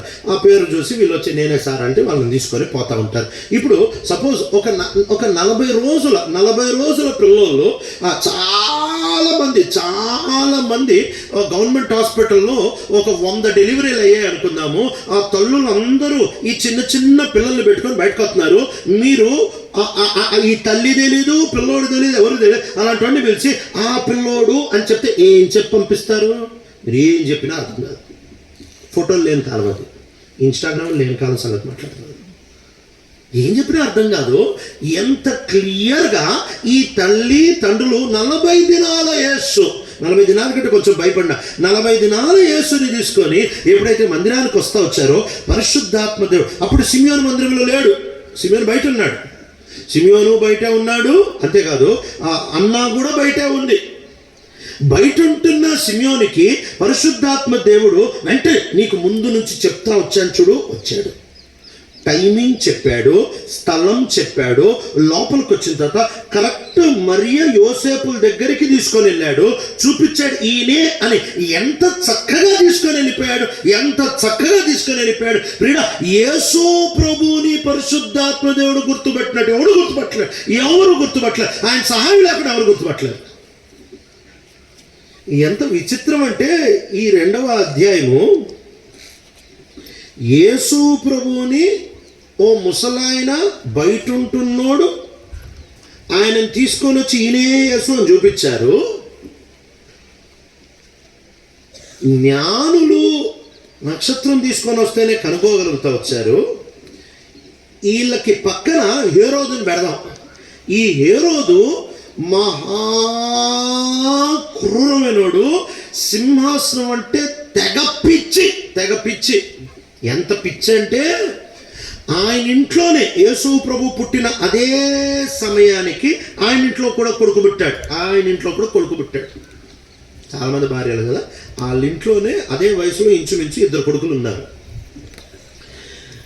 హేరోదు 2 సంవత్సరాల తక్కువ ఉంటున్న పిల్లలందరినీ చంపండి అని చెప్పి, మరి ఆయన ఇంట్లో 2 కొడుకులు ఉన్నారుగా, అందరూ అనుకుంటారు మీ ఇంట్లోనే 2 కొడుకులు ఉన్నారుగా అని అంటే, ఆయన ఏమనుకున్నాడంటే బహుశా జ్ఞానులు వచ్చారంటే మీ ఇంట్లో పుట్టాడా అని అంటే మా ఇంట్లో కూడా పుట్టారుగా, వీళ్ళిద్దరిలో ఎవడన్నా రేపు పొద్దున్న రాజయ్యి నా సింహాసనాన్ని తీసుకుంటారేమో అని ముందు వాళ్ళిద్దరిని చంపి, తన 2 కొడుకుల్ని చంపి, ఆ తర్వాత నా కొడుకుల్ని అట్ట చంపండి అని పంపించాడు. అలాంటి వాడు ఈ హేరోదు. అంత భయంకరస్తుడు, అంత క్రూరం, అంత సింహాసనం అంటే పెచ్చగలిగినవాడు. అంతేకాదు ఆయన చాలా తెలివిగలడు, చాలా తెలివి అంటే అమోఘమైన తెలివి. అసలు ఆయన కట్టడలకి జనం పిచ్చెక్కిపోయేవాడు, అట్లాంటి కట్టడలు కట్టించేవాడు. మందిరానికి రిపేర్లు చేశాడు. ఈ మనిషి ఎంత తెలివిగలవాడంటే జ్ఞానులు వచ్చేటప్పటికి పండితుల్ని పిలిపించి పుస్తకాలు బైబిల్ గ్రంథం తీపిచ్చి దాంట్లో ఎతికిచ్చాడు రెఫరెన్స్లు. మామూలుడు కాదు. ఇంత కక్ష, ఇంత తెలివి, సైన్యం అంతా ఆయన కింద ఉంది, ఎంత బలం. ఈ 3 కలిపి పిల్లల్ని ఎతకలేకపోయాడు, యేసు ప్రభుని ఎత్తుక్కోలేకపోయాడు. ఈ ముసలాయన పరిశుద్ధాత్మ దేవుడు తీసుకొని వస్తే నీట్గా యేసయ్య దగ్గరకు వచ్చాడు. శాస్త్రులు వెతకలేరు, మేధావులు వెతకలేరు. కష్టపడితే యేసు ప్రభు నువ్వెంత చదివితే నీకేదో అర్థమవుతుంది అని అనుకోవద్దు. అందుకే పౌలు ఈ ప్రశ్న, ఈ క్వశ్చన్స్ రాస్తాడు. ఆయన ఆ 3 ప్రశ్నలు వరుసగా రాస్తాడు. వద్దాం ఆ మాట చదువుకుని మళ్ళీ లూకాకు వద్దాం. కొరింథీయుల రాసిన 1వ పత్రిక 1వ అధ్యాయం 20వ వచనం నుంచి. జ్ఞాని ఏమాయను, శాస్త్రి ఏమాయను, ఈ లోకపు తత్వవాది ఏమాయను. ఈ లోక జ్ఞానము దేవుడు వెర్రితనముగా చేసి ఉన్నాడు. చాలండి, 4 కోవలు మాట్లాడుతూ ఉంటున్నాడు. మొట్టమొదటి జ్ఞాని ఏమాయను, 2 శాస్త్రి ఏమాయను, ఈ లోకపు తత్వజ్ఞాని ఏమాయను. లోకం యొక్క జ్ఞానాన్ని వెర్రితనంగా చేశాడు. ఎందుకు అని అంటే వీళ్ళు పుస్తకాలు చదివి యేసుని కనుక్కుందాం అనుకున్నారు, కనుక్కోలేకపోయారు. యేసు ప్రభు గురించి చదివిన అర్థం కాదు. అదే మాట్లాడుతున్నాడు కదండి. ఆయన రథంలో పోతున్నాడు కంచుకి. ఆయన మహా పెద్ద కందాకి రాణికి, అంటే కందాకి అంటే ఆమె పేరు కాదు, ఎట్లయితే ఐగుప్తు దేశం యొక్క రాజుని ఫరో అంటారో, రోమా దేశపు రాజుని కైసరు అంటారో, ఆ ఇథియోపియా ప్రాంతంలో క్యాండెస్ అంటారు. సో ఆమెకి ఈయన పెద్ద అధికారి. ఇంత పెద్ద అధికారి కూడా చదువుతుంటే అర్థం కావట్లేదు. ఆయన అడుగుతారు, సార్ మీకు అర్థమవుతుందా అని అంటే ఆయన అంటాడు, ఒరే MBA పుస్తకాలు ఇస్తే ఇట్ట అర్థమవుతాయారా బాబు, ఒరే లెక్కల పుస్తకాలు ఇస్తే ఇట్ట అర్థమవుతాయారా, అరే దేశం గురించిన వ్యవస్థ గురించిన పుస్తకం ఇట్ట అర్థమవుతాయి, కానీ ఈ పుస్తకం మాత్రం ఎవడో చెప్తే అర్థమవుతుంది. నీటికి చెప్తున్నాడు కదా, ఈ పుస్తకం మాత్రం ఎవడని చెప్తే నాకు అర్థమవుద్ది. ఇంకొక ఆయన ఆత్మతో నింపబడినోడు చెప్తేనే యేసు పుస్తకం అర్థమైంది. నీకు నాకు ఎవడన్నా కానీ గాక ఈ ప్రపంచంలో పరిశుద్ధాత్మ దేవుడు అర్థం చేయించకపోతే యేసు అర్థం కాడు. ఒకవేళ పరిశుద్ధాత్మ దేవుడు అర్థం చేయించకుండా ఒక బోధకుడు నీకు అర్థమయ్యే మాటల్లో నీ మెదడులో పెట్టినా కూడా ఆ యేసు నీలో ఏమీ పని చేయడు. పరిశుద్ధాత్మ దేవుడు యేసుని అర్థం చేయించాలి. పరిశుద్ధాత్మ దేవుడు యేసుని చూపించాలి. పరిశుద్ధాత్మ దేవుడు యేసు దగ్గరికి నడిపించాలి. ఈ 3 పరిచర్యలు ఆయన సిమియోనికి చేస్తా వచ్చాడు. చెప్పాడు, తెచ్చాడు, చూపాడు. ఇక వచ్చాడు, చక్కగా యేసు ప్రభుని తన చేతుల్లో తీసుకున్నాడు. ఒక్క మాట కూడా, అంటే అక్కడ చదివితే మనకు అర్థం కాదు. మరి అని ఏమండి ఈయనే అంటారా మీరు? డౌటే లేదు. ఏ పరిశుద్ధాత్మ దేవుడు ఈయనతో చెప్పాడో డౌట్ లేకుండా ఈయనే యేసు అని నమ్మేశాడు. అందుకే మీరు చాలాసార్లు ఇది మన సంఘాల్లో చూసి ఉండొచ్చు. ఏంటి తెలుసా, కొంతమంది భలే రక్షించబడతారు, ఓ మెసేజ్ వినేసి చేతులు ఎత్తేసి రక్షించబడతారు, బాప్తిసం తీసేసుకుంటారు. ఇక మందిరంలో ఓడోడో కడగడో ఎట్టయిపోతారంటే అసిస్టెంట్ పాస్టర్ అయిపోతారు. అసలు టోటల్ అసిస్టెంట్ పాస్టర్. ఇక ఓ సంవత్సరం 2 సంవత్సరాలు తిరిగేటప్పటికి అడ్రస్ దొరకదు, మనిషి అడ్రస్ దొరకదు. ఏమైపోయింది, అదేంటి అన్న మంచిగా ఇస్తారు అంత లేదు. ఏమైంది అని అంటే వీడు మెసేజ్ బట్టి వచ్చాడు, వీడు మోటివేషన్ బట్టి వచ్చాడు, వీడు వీడు వీడు ఎవరో ఒక వ్యక్తి ఒక మంచి రసాత్మకంగా స్టోరీ చెప్తాడు, ఆ ఎండింగ్లో ఒక స్టోరీ వేస్తూ ఉంటే కార్డులు అలా పట్టుకుంటూ ఉంటే ఇమోషన్ అలా పుడతా ఉంటే ఇలాంటి పెద్ద పెద్ద బాక్సులు పెట్టేసి అలా ఇమోషన్ లోపల నుంచి పుట్టిస్తూ ఉంటే ఈ లోపల ఏదో అయిపోయి చేతులు ఎత్తేస్తాడు. ఆ తర్వాత ఆసక్తితో ఒక 4 రోజులు తిరిగేస్తాడు. ఆ తర్వాత అడ్రస్ ఉండదు. ఎందుకు? పరిశుద్ధాత్మ దేవుడు యేసుని చూపించాలి. అందుకే పరిశుద్ధాత్మ దేవుని యేసు గురించిన మాటలు, ఏ మాటలు బట్టి విశ్వాసం పుడుతుంది అని అంటే కాకమ్మ కథలు కాదు, మసిపూసి మారడికే అమ్మడం కాదు, ఇంకేదో చేయడం కాదు. ఏంటి అని అంటే యేసుక్రీస్తు గురించి లేఖనాల్లో ఎట్టుందో అట్టా చెప్పుకుంటా పో. నీ పని అంతే. నీ పని కూర్చున్నోడిని కన్విన్స్ చేయడం కాదు, నీ పని కూర్చున్నోడికి తీయని మాటలు చెప్పడం కాదు. మన పని ఎటువంటి ఒప్పించే పని మనది కానే కాదు. బిల్లీ గ్రహం గారిని ఒకళ్ళు అడిగితే ఆయన జవాబుగా ఈ మాట చెప్తా వచ్చాడు. ఏం చెబుతా వచ్చారు అని అంటే తండ్రైన దేవుని పని తీర్పు తీర్చడం, యేసుక్రీస్తు ప్రభువారి పని రక్షించడం, పరిశుద్ధాత్మ దేవుని పని ఒప్పించడం, మన పని ప్రేమించడం. అక్కడితో ఆపేసుంటే బాగుండు, కానీ ఆయన ఒక మాట యాడ్ చేశాడు. ఏం చేశాడు తెలుసా? కానీ మన పని మనం మానేసి ఈ 3 పనులు చేస్తున్నాం అని అన్నాడు. నిజం, ఆ 3 పనులు మనమే చేసేస్తున్నామంట, మనమే ఒప్పించేస్తున్నాం, మనమే రక్షించేస్తున్నాం, మనమే కోరుకుంటున్నాం, మనమే తీర్పు తీర్చేస్తాం. అవి మన పనులు కాదు. పౌలు ఆయన పని అంటే అంత చేసుకున్నాడు. రక్షించబడి లేకపోతే నేనేం చేసేది? పరిశుద్ధాత్మ దేవుడు బలవంత పెట్టాడు, తండ్రి అయిన దేవుడు బలవంత పెట్టాడు, కుమారుడైన దేవుడు బలవంత పెట్టాడండి. దేవుడు బలవంత పెట్టాడు. అసలు దేవుడు బలవంత పెట్టాడు కాబట్టి మనం కూడా బలవంత పెట్టలేము. ఇంపాసిబుల్. అందుకే కొత్త నిబంధనలు లోపల నుంచి పనిచేస్తున్నాడు. నేను వరంగల్లో సేవ చేసేటప్పుడు అప్పుడు నా మైండ్ కొంచెం వేరుగా ఉండేది. అప్పుడు ఒక ఫ్యానటిక్, ఒక టిపికల్ హెబ్రోనోడ్ లాగా ఉండేది. ఇక బాగా స్ట్రిక్ట్ అన్నమాట. స్ట్రిక్ట్ అంటే అబ్బో ఎంత స్ట్రిక్ట్ అంటే 10 గంటలకు ఆరాధన అయితే నేను కరెక్ట్గా 9:59కి గేటుకి తాళం వేసుకొని వచ్చి అప్పుడు లోపలికి వచ్చాడు. నాలాంటి హెబ్రోన్లో గేట్ డ్యూటీ చేశారు. ఇదే పని ఆడ కూడా చేశారు. వారంలో సంఘాన్ని పంపించేశారు. ఈడుంటే ఇక ఎత్తిపోతారు బాబు, సంఘాన్ని పంపించేశారు.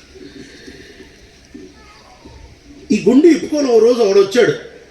వాడిని తీసుకెళ్ళి బెల్ట్ తీసి రక్తం గారి తట్టు కొట్టేశాడు. వీధుల్లో ఎక్కడ నేను కనిపించాలని ఫస్ట్ గుండె పెట్టుకుంటారు. అట్లాంటి ఆ టైంలో వాడు కొంచెం పిల్లిగడ్డంలాగా పెంచితే వేసేటప్పటికి మొత్తం తీసాడు. నీట్గా వచ్చేసాడు. ఒకరోజు వాడి ఇంటికి విజిటింగ్కి వెళ్ళా. వెళ్తే మళ్ళీ పిల్లిగడ్డ వచ్చింది. నాకు షాక్ అయిపోయా. మొన్న ఎత్తితే అట్టొచ్చింది వీడికి అనుకొని నన్ను చూడండి ఒట్టొచ్చింది అని తీసేసాడు. అంటించుకున్నాడు. వాడు దొరుకుతాయి కదా అలా అంటించుకున్నాడు. అది చూసిన తర్వాత అర్థమైంది. నాకు భయపడి 7 తీసాడు, కానీ 7 మాత్రం అట్టానే ఉంది. పరిశుద్ధాత్మ దేవుని పరిచయం. ఆ తర్వాత అర్థమయ్యి బీదరు వచ్చిన తర్వాత అర్థమైంది. బీదరులో కూడా పాలు కొట్టేసాడు. నీ యవనస్తులు పిచ్చ కొట్టేవాడు. పిల్లలను పడితే 3 రోజులు హాస్పిటల్ అడ్మిట్ అయిపోయాడు. అలా అమ్మ నన్ను తీసుకొచ్చి ఇట్లాంటి పని చేశాడంటే తుక్కులే కొట్టేశాడు. తర్వాత అర్థమైంది, పుస్తకం చదవక చేసిన వేషాలు అయ్యాన్ని. పుస్తకం చదివిన తర్వాత అర్థమైంది, ఆయనే బలవంతం, నాది ఏంది ఓవర్ యాక్షన్ అని చెప్పి ఎప్పుడైతే ఆ ఒత్తిడి మానేసి నా పనేదో నేను చేసుకుంటున్నాను, వాళ్ళు మార్చొస్తున్నాను. పౌలుకి సత్యం అర్థం, నాకు అర్థం కాక వేసిన వేషాలు. లూకా ఎంత చక్కగా రాస్తున్నాడంటే, సిమ్యోను పరిశుద్ధాత్మదేవుడు లోపలికి తీసుకొని వచ్చి యేసు ప్రభుని చూపించి యేసు ప్రభుని ఎత్తుకున్నాడు. ఎత్తుకున్న తర్వాత ఈయన అంటున్నమాట, ఇది పరిశుద్ధాత్మ దేవుడు చేసే అద్భుతమైన పరిచర్య. ఇది యేసుని పరిశుద్ధాత్మ దేవుడు చూపిస్తే ఎలాగుంటుందో మనకు అర్థమవుతుంది. యేసుని బోధకుడు చూపిస్తే ఎలాగుంటుందో మన సంఘాల్లో చూస్తున్నాగా, పరిశుద్ధాత్మ దేవుడు యేసుని చూపిస్తే ఎలాగుంటుందట. వస్తున్నాం లూకా సువార్త 2వ అధ్యాయం. అదే గడిలో ఈయన లోపలికి వచ్చాడు, పరిశుద్ధాత్మ దేవుడు ఈయన లోపలికి తీసుకొని వచ్చాడు. ఇప్పుడు యేసు ప్రభుని ఎత్తుకున్నాడు. ఎత్తుకొని అంటున్న మాట 28వ వచనం చూద్దాం. అతడు ధర్మశాస్త్ర పద్ధతి చెప్పున ఆయన విషయమై జరిగించుటకు నాదా నీ దాసుని నాదా 29 నాదా ఇప్పుడు నీ మాట చెప్పున ఇప్పుడు నీ మాట చొప్పున సమాధానముతో నీ దాసుని పోనిచ్చుచున్నావు, నీ దాసుని పోనిచ్చుచున్నావు, అన్యజనులకు నిన్ను బయలుపరచుటకు వెలుగుగాను నీ ప్రజలైన ఇశ్రాయేలుకు మహిమగాను నీవు సకల ప్రజల ఎదుట సిద్ధపరిచిన నీ రక్షణ నేను కన్నులారా. యేసుని ఎలా చూశారు ఒక్కొక్కరు, యేసుని ఎలా చూశారు అని అంటే, మరియా ఈయన ప్రభువుగా చూసింది, లోకరక్షకుడు అంతే తెలుసు మరియకే. యోసేపుకి ఏం తెలుసు అని అంటే పరిశుద్ధాత్మ దేవుని వల్ల పుట్టాడు, ఇంతే తెలుసు. హేరోదుకి ఏం తెలుసు అంటే నా సింహాసనానికి కాంపిటీషన్ ఎక్కడో పుట్టాడంట, అది ఈయనకి తెలుసు. జ్ఞానులకి ఏమి తెలుసు అంటే ఒక మహాపురుషుడు పుట్టాడు, అవతార పురుషుడు పుట్టాడు అని ఆయనకి తెలుసు. ఈ కాపర్లకి ఏం తెలుసు అని అంటే రక్షకుడు పుట్టాడని తెలుసు. కానీ పరిశుద్ధాత్మ దేవుడు ఎప్పుడైతే ఈయనకి చూపించాడో ఈయన ఏమేమంటున్నాడు అని అంటే, ఈయన రక్షణ, ఈయన మహిమ, ఈయన వెలుగు. అబ్బా, యేసు ప్రభు 3 అంతల పరిచయం ఇంతే కదండి, ఇంతేగా. యేసు ప్రభు వారి 3 అంతల పరిచర్య ఇంతేగా. ఆయన రక్షకుడు, ఆయన వెలుగు, ఆయన మహిమ, అంతేగా. ఆయన మన జీవితంలో చేసేది 3 పనులే. 1 ముందు రక్షిస్తాడు, 2 నడవడానికి వెలిగిస్తాడు, ఓ రోజు వచ్చి మహింపరుస్తాడు. 3 అర్థమైపోయాయి మనిషికి. ఎందుకు? పరిశుద్ధాత్మ దేవుడు బయలుపరిచాడు కాబట్టి. ఈ 3 అర్థమైన వెంటనే ఈయన ప్రతిస్పందన కూడా ఏ రేంజ్లో ఉంది చూడండి. ఈయన అంటున్నాడు, నాదా నీ దాసుని సమాధానంతో పోనిచ్చుచున్నావు అని అంటున్నాడు. ఇంకో మాటలు మనకు అర్థమే భాష చెప్పడానికి, సావడానికి రెడీగా ఉన్నాను, చచ్చిపోతా సార్ నేను రెడీ ఉన్నాను, ఇంకే చూసాగా ఇంక నేను రెడీగా ఉన్నా. మరి ఈరోజు ఎందుకు అనిపించట్లే మనకి? యేసుని చూసాగా నాకు ఇంకేం అవసరం లే, నేను చచ్చిపోవడానికి రెడీ. యేసుని చూసాగా నాకు ఇంకేం అవసరం లే, వదులుకోవడానికి రెడీ. యేసుని చూసాగా నాకు ఇంకేం అవసరం లే, నేను వెళ్ళిపోవడానికి రెడీ. మరి ఈ రోజుల్లో ఎందుకు రావట్లేదు ఒప్పుకోలు? ఇది పరిశుద్ధాత్మ దేవుడు చేసే పని, పరిచర్య. ఆయన చేస్తే ఈ ఒప్పుకోలు ఈ రోజు కూడా కొడుతుంది. ఆ రోజు ఏమో వేరే రోజు, ఈ రోజు ఏమో వేరే రోజు కాదు, సేమ్ పరిశుద్ధాత్మ దేవుడు. ఆయన గనక పరిచర్య చేస్తే, ఆయన గనక పని చేస్తే ఈ రోజు కూడా ఇదే ఒప్పుకోలు పుట్టింది. బహుశా మన మాటని బట్టి తోస్తున్నాం, అందుకే ఒప్పుకోలు పుట్టట్లేదేమో. బహుశా బలవంతంగా తోస్తున్నాం, అందుకే ఒప్పుకోలు పుట్టట్లేదేమో. బహుశా జనం కథల మీద కట్టుకుంటున్నారేమో, అందుకే పుట్టట్లేదేమో. కానీ మన పనేంటో తెలుసా? పరిశుద్ధాత్మ దేవుడు పని చేయడానికి మన పనేంటి అని అంటే, క్రీస్తు గురించిన మాట. మన పని చెప్పుకుంటూ వెళ్ళిపోతాం. పౌలు అంటున్నాడు, నేను మాయ మాటలతో, లేకపోతే ఆ తీపి మాటలతో, ఇచ్చకపు మాటలతో మిమ్మల్ని భ్రమపెట్టి మిమ్మల్ని ఆకట్టే పనే నేను చేయలేదు అంటున్నాడు. ఆ పనే నేను చేయలేదు. పరిశుద్ధాత్మ దేవుడు మిమ్మల్ని ఒప్పిస్తూ వచ్చాడు, ఆయన మిమ్మల్ని తీసుకొని వస్తూ వచ్చాడు. పరిశుద్ధాత్మ దేవుడు చేసే మొదటి పరిచర్య ఇదే, కొనసాగింపు వరకు ఇదే పరిచర్య, ప్రాథమికమైన పరిచర్య. దీంతో పాటు వరాలు, తలాంతులు, ఫలం, ఇవన్నీ బ్రాంచెస్. ఆయన అంటున్నాడు కదా, నేను ద్రాక్షావల్లిని మీరు తీగలు అంటే ఆ సందర్భం. కానీ పరిశుద్ధాత్మ దేవుని మెయిన్ పరిచర్య కాండం ఏంటి అని అంటే యేసు ప్రభువుని బయలుపరచడం. దానికి కొమ్మలు ఏంటంటే ఫలాలు, వరాలు, పరిచర్యలు, ఇంకేదో అవన్నీ కొమ్మలే. మెయిన్ మినిస్ట్రీ మాత్రం యేసుని చూపించడం. ఈరోజు ఈ యేసుని పాత నిబంధనలో వాళ్ళందరూ చూద్దాం అనుకున్నారు, చూడలేకపోయారు. యెషయా రాశాడు కానీ యెషయా రాస్తున్నాడే కానీ ఆయన కూడా తెలియదు. వాళ్ళందరూ ఆశపడ్డారు కానీ వాళ్ళెవ్వరూ చూడలేకపోతా వచ్చారు. యెషయా గురించి ఆ మాట యోహాన్ రాస్తాడు. ఆయన అంటే యెషయా 6 దర్శనాన్ని తీసుకొని యోహాన్ రాస్తూ ఉంటాడు. ఆయన కుమారుని మహిమ చూశాడు. కానీ కుమారుడు ఇక్కడికి రావడం యెషయా కూడా అర్థం కాలేదు. అసలు ఇశ్రాయేలుకి ఎవరికి అర్థం కాదండి. అది ప్రవక్తలు రాశారు, దేవుని ఆత్మ వర్షములో ఉండి రాశారు. కానీ కొత్త నిబంధనలు ఉంటున్న మనం ధన్యులం. ఎందుకు తెలుసా? మన లోపల పరిశుద్ధాత్మ దేవుడు వచ్చి మనకి యేసువరో చూపిస్తాడు. పిన్ పాయింటెడ్గా నేరుగా యేసు దగ్గరికి తీసుకెళ్ళి యేసుని మనకి చూపిస్తూ ఉంటున్నారు. ఈ యేసుని మనం చూసేటప్పుడు, యేసుని మనం చూసే కొద్ది ఆయన చూపిస్తే ఎట్లుంటుంది తెలుసా? ఆయన చూపిస్తే ఆయనని నీ రక్షణగా చూస్తావు, ఆయనని నీ వెలుగుగా చూస్తావు, ఆయనని నీ మహిమగా కూడా చూస్తావు. అంటే ఒక మాటలో రక్షణ ఆరంభానికి నాకు యేసు, కొనసాగింపుకి ఆయనే, ముగింపుకి ఆయనే. విశ్వాసాన్ని కర్త కొనసాగించువాడైన యేసు వైపు చూచు. ఈ అమూల్యమైన పని పరిశుద్ధాత్మ దేవుడు నీ రక్షణలో చేసుంటేనే నువ్వు నిజంగా రక్షించబడినట్టు.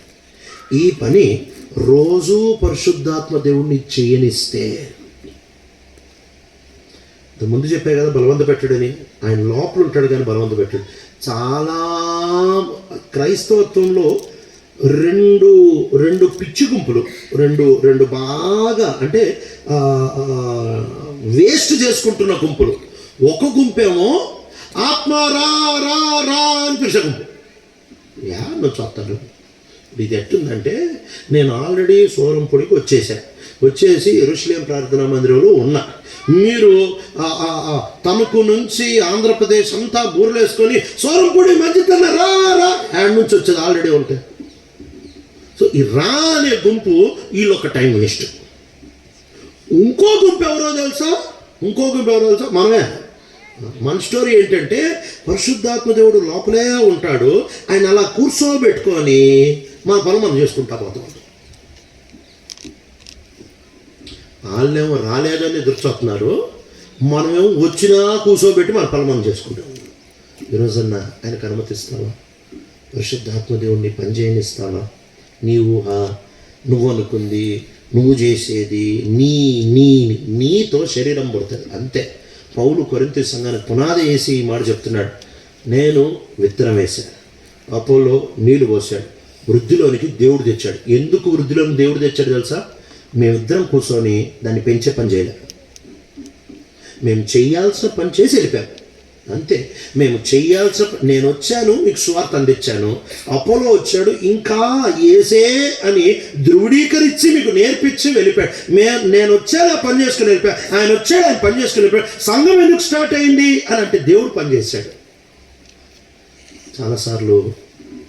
చాలా మార్లు మన పనిలో దేవుని పనే కానీ ఆయన శక్తితో, ఆయన ప్రభావంతో లేకుండా మన శక్తితో ఆయన పని చేస్తున్నాం కాబట్టి లాస్ట్కి అది మన పనిలాగే మిగిలిపోతుంది.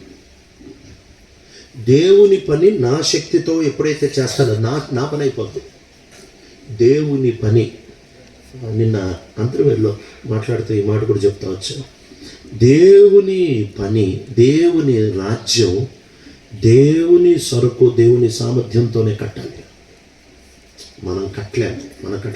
పాత నిబంధన వేరు, కొత్త నిబంధన వేరు. పాత నిబంధనలో వాళ్ళు అందుకే ఆ మాట కూడా యేసు ప్రభు బలి చక్కగా మారుస్తూ వచ్చాడు అంటే, పాత నిబంధనలో ఏముంటుంది? ద్వితీయోపదేశకాండం 6లో మనకు తెలుసుగా, నీ దేవుడైన యెహోవాని నీ పూర్ణ మనసుతో, పూర్ణ ఆత్మతో, పూర్ణ హృదయంతో, పూర్ణ బలముతో ప్రేమించి సేవించడం. కొత్త నిబంధనకు వచ్చేటప్పటికి ఆ బలం అనే మాట యేసయ్య మార్చేసి ఏమన్నాడు అని అంటే, నీ పూర్ణ హృదయంతో, నీ పూర్ణ మనసుతో, నీ పూర్ణ ఆత్మతో, ఆ తర్వాత నీ విత్ ఆల్ యువర్ మైండ్ అనే మాట, నీ మెదడుతో అనే మాట, లేకపోతే నీ మనస్సుతో అనే మాటని చేంజ్ చేసేస్తావచ్చు. అంటే పాత నిబంధన శక్తి. ఇప్పుడు పరిశుద్ధాత్మ దేవుని అధికారము, ఆధీనంలో ఉంటున్న మనస్సు. ఈరోజు పరిశుద్ధాత్మ దేవుని పని చేయనిస్తావా? నీ పరిచర్య ఫలం ఆయన చేస్తే ఆయన చేసిన కొంచెం పని అయినా, ఇంత పని అయినా నిలబడే పని. నువ్వు చేసే ఇంత పని అయినా గడ్డి, కర్ర, కోయికాలు నిలబడదు. ఆయన చేసే పని. ఇది పరిచర్య దృష్టికోణం. వ్యక్తిగత దృష్టికోణంలో పరిశుద్ధాత్మ దేవుడు లేఖనాల నుంచి యేసుని చూపించే పరిచర్య. ఆ పరిచర్య చేయని ఆయన యేసుని ఎంత అందంగా చూపిస్తాడు తెలుసా? ఈ ప్రశ్న అడుగుతూ ఉంటున్నాడు కదా. మేము ఇచ్చిన మొత్తం ఎవడు నమ్మాను? యెషయా 53 రాస్తున్నాడు. యెషయా 53 సిలువ అధ్యాయం అంటాం కదా. ఆ అధ్యాయంలో రాస్తూ ఈ వాస్తవమే సిలువ అధ్యాయము, కానీ ఎవడు నమ్మాను? ఎవడు నమ్మగలడు? ఎవరు నమ్మలేరు ఈ సిలువ అధ్యాయము. ఇంత స్పష్టంగా రాసి పెట్టారు కదా 53లో. మరి ఎందుకు వీళ్ళు మరి దాంట్లో ఉంటున్న ఒక్కొక్క వచనం యేసుప్రభుకు సంఘములు పూసకొచ్చినట్టు నెరవేర్పు కదా. మరి ఒక్కడెందుకు గుర్తుపట్టట్లే? ఆయన పుట్టుకేమో బెత్లెహేములో అని భలే గుర్తుపట్టేశారు. మరి ఇంత స్పష్టంగా ఉంటున్న 53 అధ్యాయం తీసుకొని సిలువ 20 అధ్యాయం భలే రిలేట్ అవుతుంది, 22 భలే రిలేట్ అవుతుంది అని ఎందుకు గుర్తుపట్టలేకపోతున్నారంటే ఆయన బయలుపరచకపోతే అక్షరం కనిపిస్తుంది, ఆత్మ పని చేయకపోతే అక్షరంతోనే ఆగిపోతావు. అది కేవలం మెదడు జ్ఞానం అవగాహనకి నడిపిస్తే అది ఆత్మీయత పుట్టించదు. ఆయన పని చేయాలి. ఈరోజు లేఖనాలు తీసేసుకొని నీకు నచ్చినట్టు తిప్పేసుకోవడం కాదు. లేఖనాలు తీసుకొని పరిశుద్ధ ఆత్మదేవుని మాట్లాడిన ఆయన యేసుని చూపిస్తాడు. ఆయన కనుక యేసుని చూపిస్తే ఎంత చక్కగా ఆకర్షించబడతావో. అంతేకాదు ఈయన చాలా చక్కగా అక్కడి నుంచి వెళ్ళి 40 దినాల పిల్లోని పట్టుకున్నాడండి. 40 దినాల పిల్లోని పట్టుకొని రక్షణ అంటున్నాడు, వెలుగు అంటున్నాడు, మహిమ అంటున్నాడు.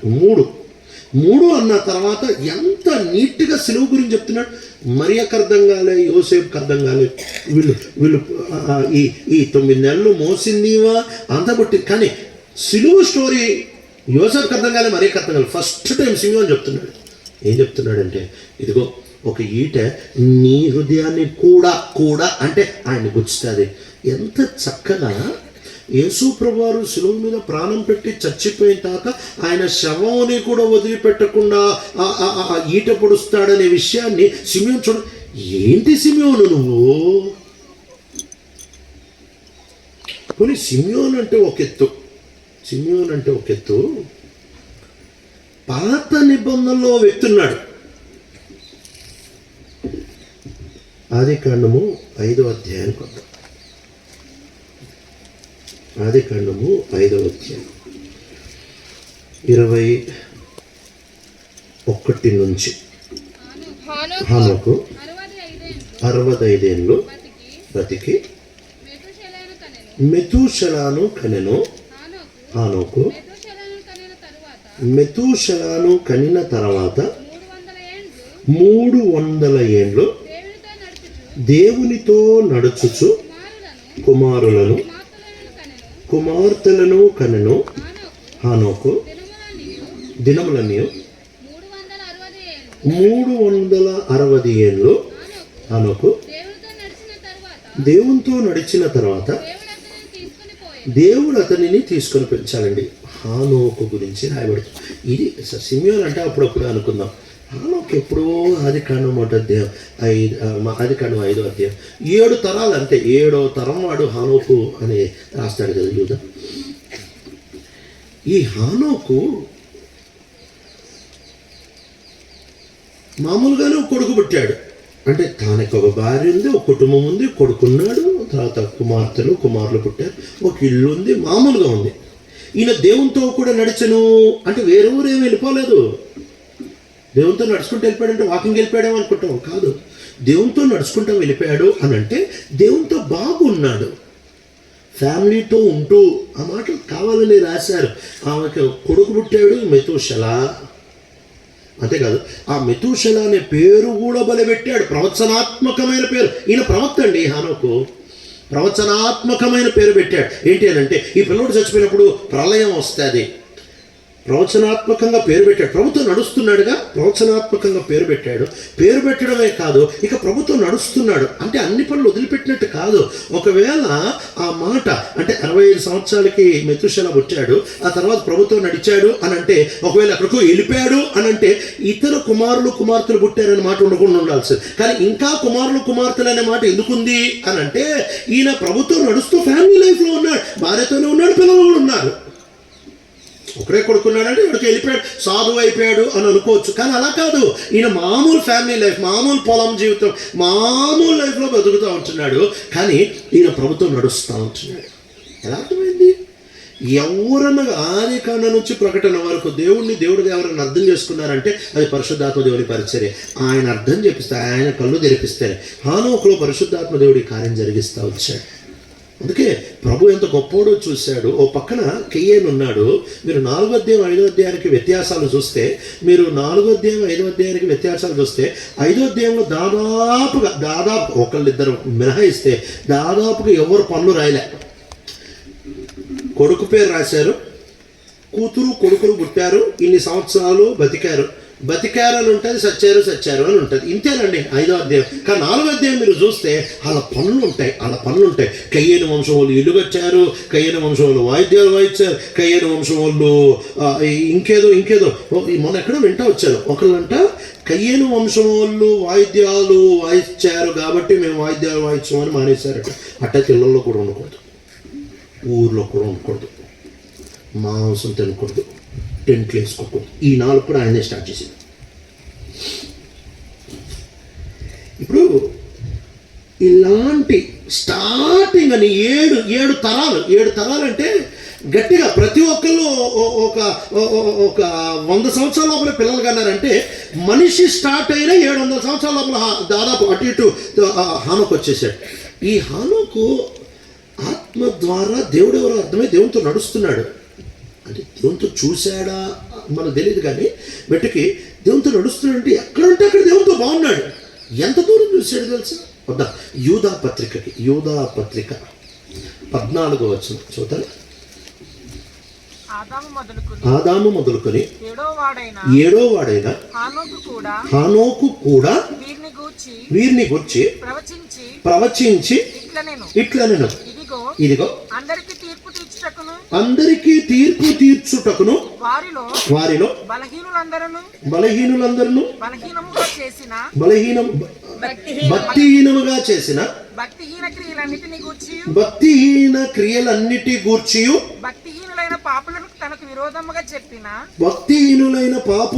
విరోధంగా చెప్పిన కఠినమైన మాటలన్నిటి గూర్చి వారిని ఒప్పించుటకును ప్రభువు తన వేవేల పరిశుద్ధ పరివారములతో వచ్చాను. అంటే ఎంత దూరం చూస్తున్నాడు అండి, ప్రకటన అవతలు చూస్తున్నాడు మనిషి. ఆది కాండంలో ఈయన చూసేది మొత్తం బైబిల్ దాటాడు. ఈయన మొత్తం బైబిల్ అలా ఒకసారి పైకి వెళ్ళిపోయాడు. ఏం పాపాల గురించి మాట్లాడుతున్నాడు తెలుసా? ధర్మశాస్త్రం లేని కాలం గురించి మాట్లాడు. ఒక్క మాట కూడా రాయబడలేదు బైబిల్లో. అలాంటి కాలం గురించి ఈయన మాట్లాడుతూ ఏం పాపాలు అని అంటున్నాడు అని అంటే, ప్రతి భక్తిహీనత, ప్రతి భక్తిహీనమైన పనులు, భక్తిహీనమైన మార్గాలు, ఆ తర్వాత భక్తిహీనమైన మాటలు. ఏం మెచ్యూరిటీ అండి, ఏం మెచ్యూరిటీ! హానోకు దేవునితో నడిచాడు అంటే అర్థం ఏంటి తెలుసా? ఈ 4 పనులు చేయలేదు, అంతే. మాట జాగ్రత్తగా ఉన్నాడు, మార్గం జాగ్రత్తగా ఉన్నాడు, పని జాగ్రత్తగా ఉంది, మనసు జాగ్రత్తగా ఉన్నాడు, ప్రభుతో నడిచాడు, అంతే. ఈ 4 పనులు చేయలేదు. ఎంత దూరం చూశాడంటే ప్రభు రెండో రాకడ కాదు ఈయన చూసింది, అవతలు చూశాడు. ఎలా? పరిశుద్ధాత్మ దేవుడు. ఈరోజు ఈ అమూల్యమైన పరిచయం. అందుకే కీర్తనాకారుడు ప్రార్థన చేస్తున్నాడు, దేవా నీ వాక్యంలో నీ ఆశ్చర్యకరమైన సంగతులు చూసినట్టు నా కళ్ళను తెరవమని అడుగుతున్నాడు. లేఖనాల దగ్గరికి వచ్చినప్పుడు పరిశుద్ధాత్మ దేవుని పరిచర్య చేయను. లేఖనాల్ని నీకు నచ్చినట్టు నువ్వు అర్థం చేసుకుంటే సిద్ధాంతం అర్థం అవుద్దేమో, కానీ శక్తి అర్థం కాదు. వాళ్ళంత స్పష్టంగా చెప్తున్నాడు, నేను మీకు యేసును అర్థం చేశా. నేను యేసు ఉన్నట్టు లేఖనాల నుంచి చెప్పాను, పరిశుద్ధాత్మ దేవుని శక్తితో చెప్పాను. అందుకే మీకు యేసు అర్థమయ్యాడు.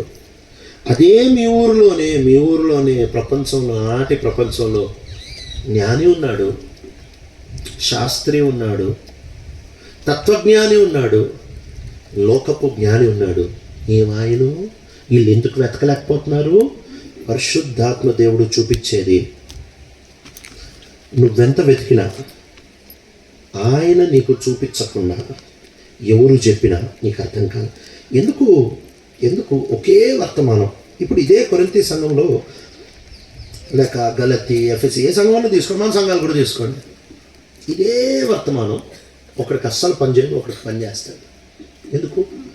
మనం చెప్పే మాటలు ఎప్పుడైతే లేఖనానుసారంగా క్రీస్తు కేంద్రీకృతంగా చెప్తామో, కూర్చున్న వాడిలో ఎవరైతే పరిశుద్ధాత్మ దేవుణ్ణి, ఈయన గురించి చెప్పారు కదా 3 మాటలు, పరిశుద్ధాత్మ దేవుడు అతని మీద ఉండెను, పరిశుద్ధాత్మ దేవుడు బయలుపరిచెను, ఆత్మ వశుడై ఉండెను. ఎప్పుడైతే ఈ వరుస క్రమంలో సాగుతున్న మనిషి ఉంటాడు కదా, నువ్వు చెప్పే మాటలు ఆ మనిషికే సింక్ అవుతాయి, ఆ మనిషికే సింక్ అవుతాయి, ఇంకెవ్వరికి సింక్ అవ్వవు. వేరే వాడు కూడా ఆ మాటలే వింటాడు, కానీ వాడికి ఎక్కదు, వాడి లోపలికి వెళ్ళదు. అందుకే నువ్వెంతన్నా తలబాదుకో ఆయన చెప్తేనే. మాట చదువుకొని ముగించుకున్నాం. కొరింథీయులకు రాసిన మొదటి పత్రిక 2వ అధ్యాయము. కొరింథీయులకు రాసిన మొదటి పత్రిక 2వ అధ్యాయము 11వ వచనం చూద్దారా. ఒక మనుషుని సంగతులు అతనిలోనున్న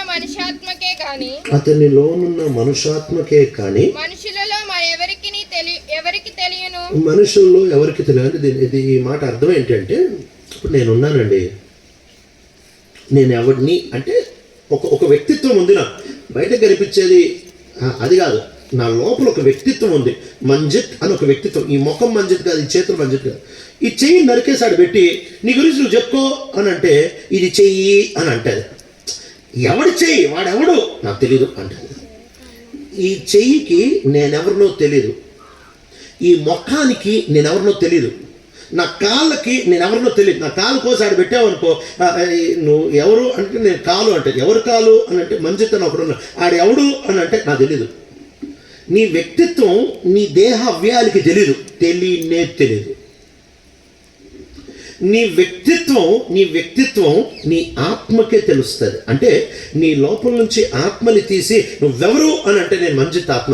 మంజిత్ ఎవడు అని అంటే నా మెదడు ఇవ్వలేని ఆన్సర్, నా చెయ్యి ఇవ్వలేని ఆన్సర్, నా కాలు ఇవ్వలేని ఆన్సర్ నా ఆత్మ ఇస్తుంది. పరిశుద్ధాత్మ కాదు, నా ఆత్మ, హ్యూమన్ స్పిరిట్. నా ఆత్మ నిజంగా నేను ఎవరినో చెప్పేది నా ఆత్మే, ఇంకా దేనికి తెలియదు. నా మెదడు నేను చేసినవన్నీ మర్చిపోతుంది. నా మెదడుకి నేనేమి నేర్పిస్తాను అది నేర్చుకుంటుంది. నువ్వు ఒక అబద్ధం మెదడుకి రోజు నేర్పించు, అది నమ్ముతుంది. ఇదే కాన్సెప్ట్ని పౌలు కూడా వాడమంటాడు పాపం చేయించడానికి. రోమ 6లో అదే మాట అంటూ ఉంటాడు. ఏమంటుండంటే, మీరు క్రీస్తుతో కూడా సిలువ వేయబడ్డారని, మీరు క్రీస్తుతో కూడా చనిపోయారని, ఆయనతో పాటు తిరిగి లేచారు, ఎంచుకొనుడి అంటారు. ఎంచుకోవడం అంటే ఏంటి? నీ మెదడు నువ్వు మళ్ళీ ఈ విషయాన్ని చెప్పడం మళ్ళీ చెప్పుకోవడం. ఎంచుకోవడం అంటే నేర్పించుకోవడం. మెదడుకి నువ్వు కొత్త సంగతులు నేర్పిస్తే అది నేర్చేసుకుంటుంది, నిదానంగా నేర్చేసుకుంటుంది. నీ మెదడుకు కూడా నువ్వెవరో నిజంగా తెలియదు. దానికి ఏమి సమాచారం అందుతుందో దాన్ని బట్టే అది నిజాన్ని క్యాల్కులేట్ చేసుకుంటుంది. కానీ నీ ఆత్మతో కాదు.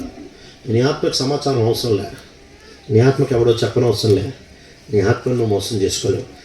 ఆత్మ నీ వ్యక్తిత్వాన్ని నిజంగా గుర్తుపడుతుంది. ఒక మనిషిని గుర్తుపట్టేది, ఒక మనిషి వ్యక్తిత్వాన్ని నిజంగా తెలిసేది ఎవరంటే ఆ మనిషి కూడా కాదు. వాడు చెయ్యాడు, కాలు, వాడి చెవులు, వాడి మెదడు కూడా కాదు, వాని ఆత్మ. అట్లా ఇప్పుడు చదివితే కొంచెం ముందుకెళ్తే ఇప్పుడు అర్థమవుతుంది. కొరింథీయులకు రాసిన మొదటి పత్రిక 2వ అధ్యాయం ఎక్కడ ఆపి అక్కడ నుంచి చదువుతుంది. అలాగే దేవుని సంగతులు దేవుని ఆత్మకే గాని మరి ఎవనికి తెలియవు. దేవుని వలన మనకు దయచేయబడిన వాటిని 13వ వచనం చదువు. మనుష్య జ్ఞానము నేర్పు మాటలతో కాక ఆత్మ సంబంధమైన సంగతులను ఆత్మ సంబంధమైన సంగతులతో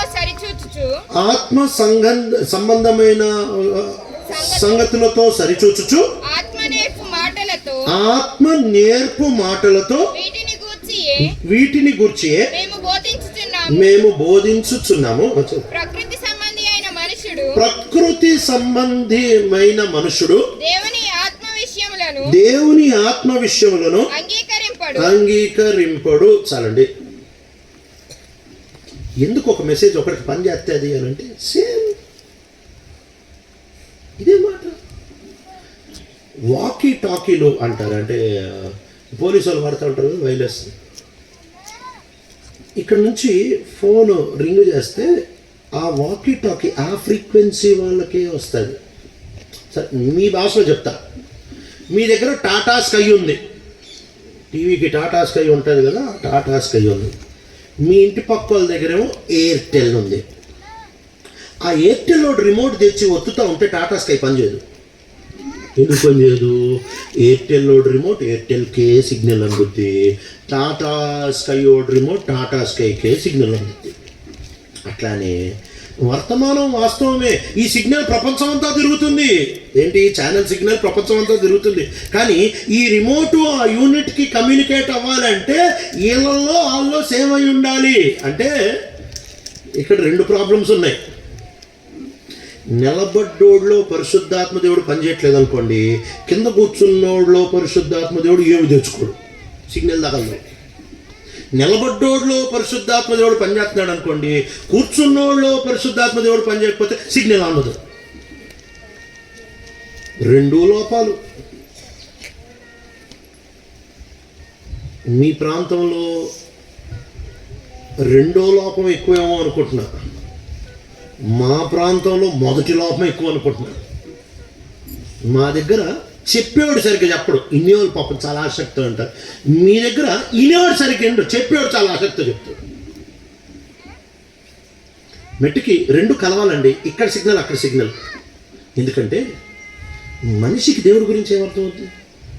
నాకేమర్థమవుతుంది దేవుడి గురించి? నేనేమైనా చూశాను ఆయనతో, నేను ఆయనతో తిరిగానా? నాకేమర్థమవుద్ది? నీకేమర్థమవుద్ది? మనకు అర్థం కాదు. మన గురించే మనకు అర్థం కాదని చెప్తుంటే ఇక ఆయన గురించి మనకేమర్థమవుద్ది? నా గురించి నా ఆత్మకే నాకు అర్థమవుద్ది. అట్లానే దేవుడి గురించి దేవుని ఆత్మకే అర్థమవుద్ది. నా గురించి చెప్పాలంటే నేను నా గురించి చెప్తే పచ్చ అబద్ధాలు, మనం గురించి చెప్పుకునేవన్నీ అబద్ధాలే. ఎందుకు తెలుసా? మంచివే చెప్పుకుంటాం, మంచివే బలి చెప్పుకుంటాం.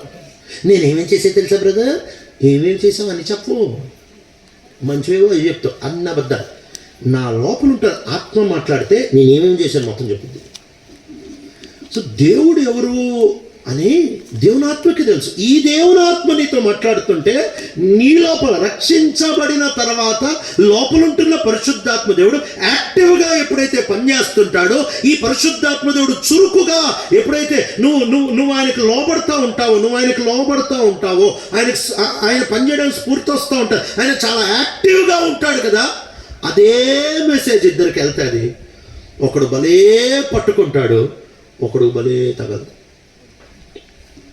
అందుకే కొంతమంది రోడ్ల మీద తిరిగేస్తుంటారు రాత్రులు. ఏంటంటే ఏంటి బ్రదర్ ఇక్కడ తిరుగుతుంది, సిగ్నల్ రావట్లేదు బ్రదర్, సిగ్నల్ రావట్లేదు.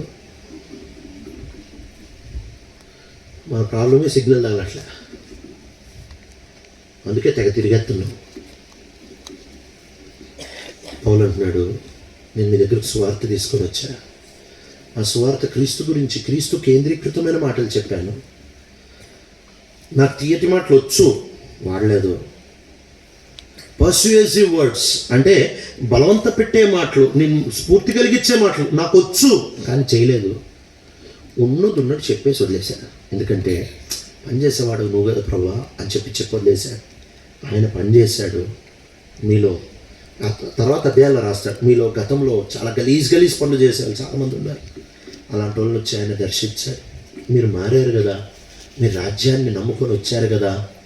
ఈ పరిశుద్ధాత్మ దేవుని వల్ల పరిచర్య జరుగుతుంది. పరిశుద్ధాత్మ దేవుడు మనకి బయలుపరుస్తున్నాడు. ఏంటి బయలుపరుస్తాడు?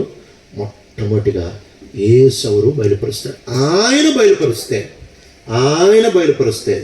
ఆయనను రక్షణగా చూస్తావు, ఆయనను వెలుగా చూస్తావు, ఆయనను మహిమగా చూస్తావు.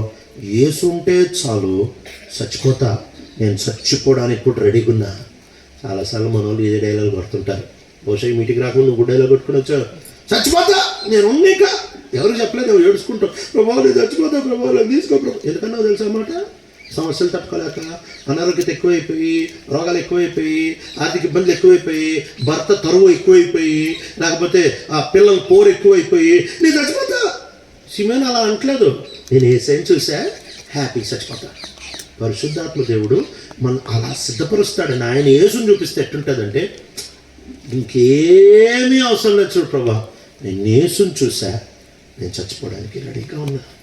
పరిశుద్ధాత్మ దేవుడు మనకి బయలుపరుస్తే ఈ స్ఫూర్తి ఖచ్చితంగా ఒకేసారి రాదేమో, కానీ నిదానం. ఒకేసారి ఎవరికి రాదు, ఒకేసారి ఎవరిని చంపరు కూడా. అట్లా కొన్ని సంవత్సరాలు ఈయన పరిశుద్ధాత్మ దేవుణ్ణి ఈయన మీద కాపాడుకుంటా వచ్చారు, పోగొట్టుకోకుండా కాపాడుకున్నారు. ఆ రోజుల్లో పరిశుద్ధాత్మ దేవుడు ఉండడం వేరు, మనలో ఉండడం వేరు. మనలో ఉండడం చాలా ఈజీ. ఎందుకంటే మనం విశ్వసిస్తే ఆయన వస్తారు, వచ్చిన తర్వాత నువ్వు ఎట్టల్లో ఉండి ఆయన ఉంటాడు. కానీ సిమియోను కట్ట కాదు, విశ్వసిస్తే ఆయన వస్తాడు, కొంచెం తేడా వచ్చి వెళ్ళిపోతాడు. అందుకే ఈ మాట కాంబినేషన్లో రాశారు. ఆయన చాలా భక్తి కలిగిన వాడు అని రాశారు, నీతిమంతుడు అని రాశారు, పరిశుద్ధాత్మ దేవుడు తన మీద ఉండేవారు అని రాశారు. ఈ తేడా గమనించండి. అంటే సిమియోను పాత నిబంధన మనిషి, కొత్త నిబంధనలోనే పేరు కనిపిస్తారు, కానీ మనిషి మాత్రం పాత నిబంధన మనిషి. ఎందుకంటే కొత్త నిబంధన కొత్త నిబంధన ఆరంభమైంది లూకా సువార్త 22లో ఆరంభమైంది. ఎప్పుడైతే ఇది నా రక్తం వలన కొత్త నిబంధన, అప్పటి నుంచి కొత్త నిబంధన ఆరంభమైంది. కాబట్టి సిమియోను పాత నిబంధన మనిషే. పాత నిబంధన మనిషి గురించి రాయబడుతున్న మాట ఏంటంటే పరిశుద్ధాత్మ దేవుడు అతని మీద ఉండెను.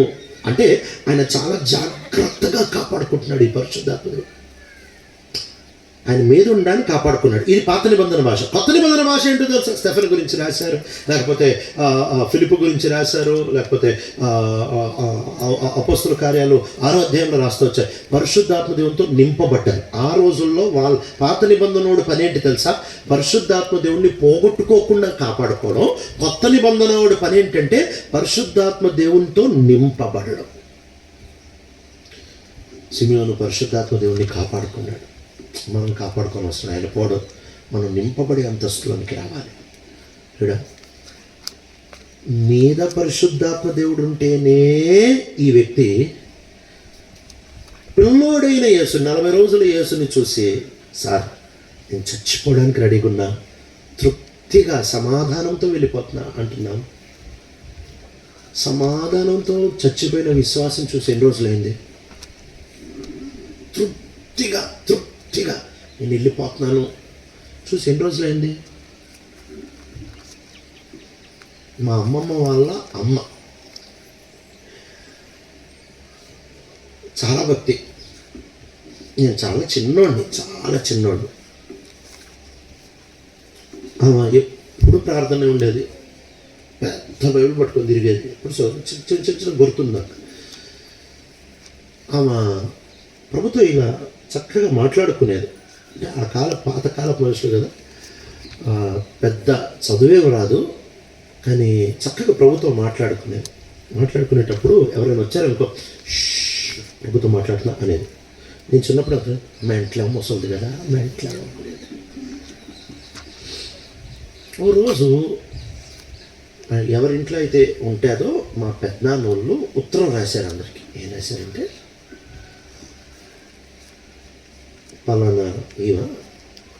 పలానా డేట్ పలానా టైం చచ్చిపోతాను అంటుంది, మీరు వచ్చేయండి. చచ్చిపోతాను అంటే ఆత్మహత్య ప్లాన్ చేసుకుంటున్నా ముసలాం అనుకున్నాను. చచ్చిపోతాను అందరూ వచ్చారు. ఇంటి పెద్దాం కదా, ఇంచుమించు 100 సంవత్సరాలు, 98-99 సంవత్సరాలు వచ్చారు. డేటు టైం చెప్పింది. అందరూ వచ్చారు, ఇంటి నిండా కూర్చున్నారు. చక్కగా ఆరోగ్యకరంగా తిరుగుతుంది. ఇంకా అందరూ చూడబుద్ధి అయిందేమో, అందుకే డైలో కొట్టిందేమో అనుకున్నాను. అందరం అనుకున్నాం ముసలాం ఏదో చెప్పేసింది, ఏదో చచ్చిపోతే శుభ్రంగా ఉంటాయి అనుకొని ఇక మళ్ళీ రిజర్వేషన్ చేసేసుకున్నాం, వెళ్ళిపోదామని రిజర్వేషన్ చేసేసుకున్నాం. ఆ టైం వచ్చింది. ఎవడు పట్టించుకోవట్లేదు, ఎందుకంటే టైం ఏదో చచ్చిపోద్ది. ఆ టైం ఇట్లా వస్తుంది 10 నిమిషాలు. చిన్నోడిని బాగా గుర్తుంది. అందరినీ పిలిచింది. నేను చచ్చిపోతున్నా మేము పోతుంటే చచ్చిపోతున్నానని చెప్పి తృప్తిగా నా ప్రభు దగ్గరికి వెళ్ళిపోతున్నాను. నేను ఆ మాటలా గుర్తులేగా చెప్పాను, ఉన్నాను నేను అక్కడ. తృప్తిగా నా ప్రభు దగ్గరికి వెళ్ళిపోతున్నాను అని చెప్పిన టైంకి నిద్రపోయినట్టే ఇలా పడుకొని చేతిలో పెట్టి చచ్చిపోయి. అలాంటి చావు నేను చూసి చాలా అరుదు. ఎందుకు? ఆ తర్వాత నేను రక్షించబడి కొన్ని ఏళ్ళకి నేను రక్షించబడి అంతా అర్థమైన తర్వాత నాకు అర్థమైంది. ప్రభుత్వం మాట్లాడుతా కాపాడుకుంది ఆ సన్నిధి. అందుకే చచ్చిపోయేటప్పుడు పూర్తిగా ఆయన దగ్గరికి వెళ్ళిపోతాం. టైం చచ్చిపోయి అంటే అందరు టైం చెప్తారని చెప్పట్లేదు, కానీ కాపాడుకునే వాళ్ళు ఈ తృప్తితో వెళ్తారు. ఈ మనిషి కాపాడుకున్నాడండి దేవుని సన్నిధిని, అందుకే అంటున్నాడు కామ్గా నేను వెళ్ళిపోతాను. ఆయన మరణం ఎంత బాగుంటుంటుంది కదా సిమియోన్ది. మనం పడుకోవడానికి వెళ్ళి దుప్పటి కప్పుకుంటాం కదా, అలా అలా దుప్పటి కట్టుకుంటూ ప్రభా ఇది లాస్ట్ ప్రభా నీతో ఈ శరీరంలో అట్లా చేస్తున్నాను అని కలుముసుకున్నట్టు వెళ్ళిపోయింటాడు. ఏం జీవితం కదా. పరిశుద్ధ ఆత్మదేవుడు ఈ అనుభవాన్ని మనకుడి వాళ్ళని ఎదురు చూస్తున్నాడు. ఆయన బయలుపరిచేటప్పుడు నువ్వు ఆయనని ఆయనతో నింపబడి ఉంటే ఈ మాటలు అట్లా అందుకుంటాయి. నువ్వు ఆయనని సర్వస్వంగా చూస్తావు, యేసుని సర్వస్వంగా చూస్తావు. ఏమీ వెనకాడవు ఆయన కోసం పోగొట్టుకోవడానికి. ఆయన కోసం ఆ విలువ నీకు అర్థమవుతే ఆయన కోసం పోగొట్టుకోవడానికి ఏమీ వెనకాడు. ఒక ఆయన జెమ్మాలజిస్ట్ అంటారు, జెమ్మాలజిస్ట్ ఏదో అంటారు, అంటే ఈ విచిత్రమైన ముత్యాలు ఈ రాళ్ళని స్టడీ చేసేవాడు. ఆయన ఇంకొక ఆయనతో ఈ కొండల ప్రాంతము అటు తిరుగుతూ ఉన్నాడు. ఒక్కొక్క ప్రాంతం తిరుగుతూ ఉన్నాడు. ఇన్ని రాళ్ళు ఏరుకుంటున్నారు తెచ్చుకుంటున్నారు. ఆయనతో ఇంకోటి వచ్చాడు, వాడు ఏరుకుంటున్నాడు, ఈయన ఏరుకుంటా ఉంటే ఈయన అన్ని రాళ్ళు తీస్తున్నాడు, చూస్తున్నాడు, పారేస్తున్నాడు. ఆడు కూడా ఆడికి ఏమీ తెలియదు, రాళ్ళ గురించి ఏమీ తెలియదు. ఆడేం చెప్తున్నాడు, ఈయన ఏదో పారేస్తున్నాడు కదా, మనకు ఏదో పెద్ద వచ్చినట్టు ఈడు కూడా రాయి చూస్తున్నాడు, పారేస్తున్నాడు. వాడు పట్టుకోగానే ఈడు అన్నాడు, అది చూడగా నాకు ఆ రాయి ఇవ్వ అన్నాడు. రాయి ఇవ్వ అంటే నాది, నేను ఇవ్వను అన్నాడు. అలపోయి అంటే పారేసాడు. ఇవ్వ అనేటప్పటికి అర్థమై నేను ఇవ్వను, నాదిగా అన్నాడు. ఇవ్వరా బాబు, డబ్బులు ఇస్తాను నీకు, ఎంత ఇస్తావు? ఈయన 10,000 ఇస్తాను. 10,000 ఈడు ఒకసారి 10,000 ఉన్నాడంటే ఇది చాలా ఖరీదు ఉంటుంది, ఇవ్వను నేను. ఎంతకిస్తావు? 1,00,000 అయితే ఇస్తా. ఈయన అన్నాడు, సరే 1,00,000 కూడా ఇవ్వను. తిరిగేశాడు. అర్థమైంది 1,00,000 విలువని. ఆ విలువ అర్థమైన తర్వాత ఈ మనిషి మంచి రేటుకి పక్కోడికి ఇచ్చుకున్నాడు. ఒకవేళ తెలియకపోయి ఉంటే రాయి అనుకొని పారేసాడు. పరిశుద్ధాత్మ దేవుడు ఆ రాయిని చూసేటప్పుడు వీడి దృష్టి ముత్యాలని ఎతికే దృష్టి కదా వీడిది. ఈ దృష్టితో ఈ రాయి కనిపించేటప్పుడు వీడికి విలువ తెలిసింది. పరిశుద్ధాత్మ దేవుడు యేసుని చూపిస్తేనే నీకు ఆయన విలువ అర్థమవుతుంది. లేకపోతే ఏసా పొద్దున ఒకసారి కలుద్దాం, రాత్రి ఒకసారి కలుద్దాం, ఆపత్తు విపత్తు వచ్చినప్పుడు ఏసయ్యా అని 108 ఫోన్ చేసినట్టు ఫోన్ చేద్దాం అని అనుకుంటాం. పరిశుద్ధాత్మ దేవుని దృష్టితో యేసుని చూస్తావు కదా, మొత్తం పోగొట్టు, ఇంకేం మిగలదండి, మొత్తం పోగొట్టుకోవడానికి ఇష్టం. ఆత్మ బయలుపరిస్తే ఇలా ఉంటారు. కళ్ళు మూసుకుందామా, ప్రాణం చేసుకుందామా. మీటింగ్ వెంబడి మీటింగ్లు వింటున్నాం, అధ్యాయాలు వెంబడి అధ్యాయాలు చదువుతున్నాం, బోధన వెంబడి బోధలు. ఎందుకు మార్పు లేదు? నీకు కావాల్సింది కొత్త బోధ కాదు,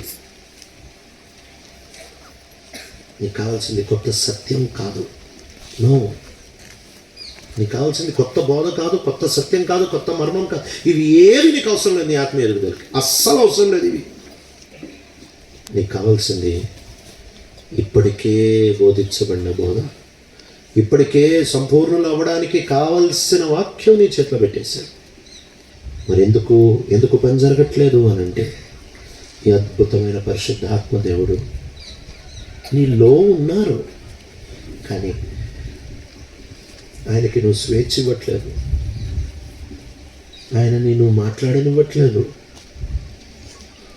ఆయనని యేసుని చూపించనివ్వట్లేదు, యేసుని ప్రదర్శించనివ్వట్లేదు. నువ్వు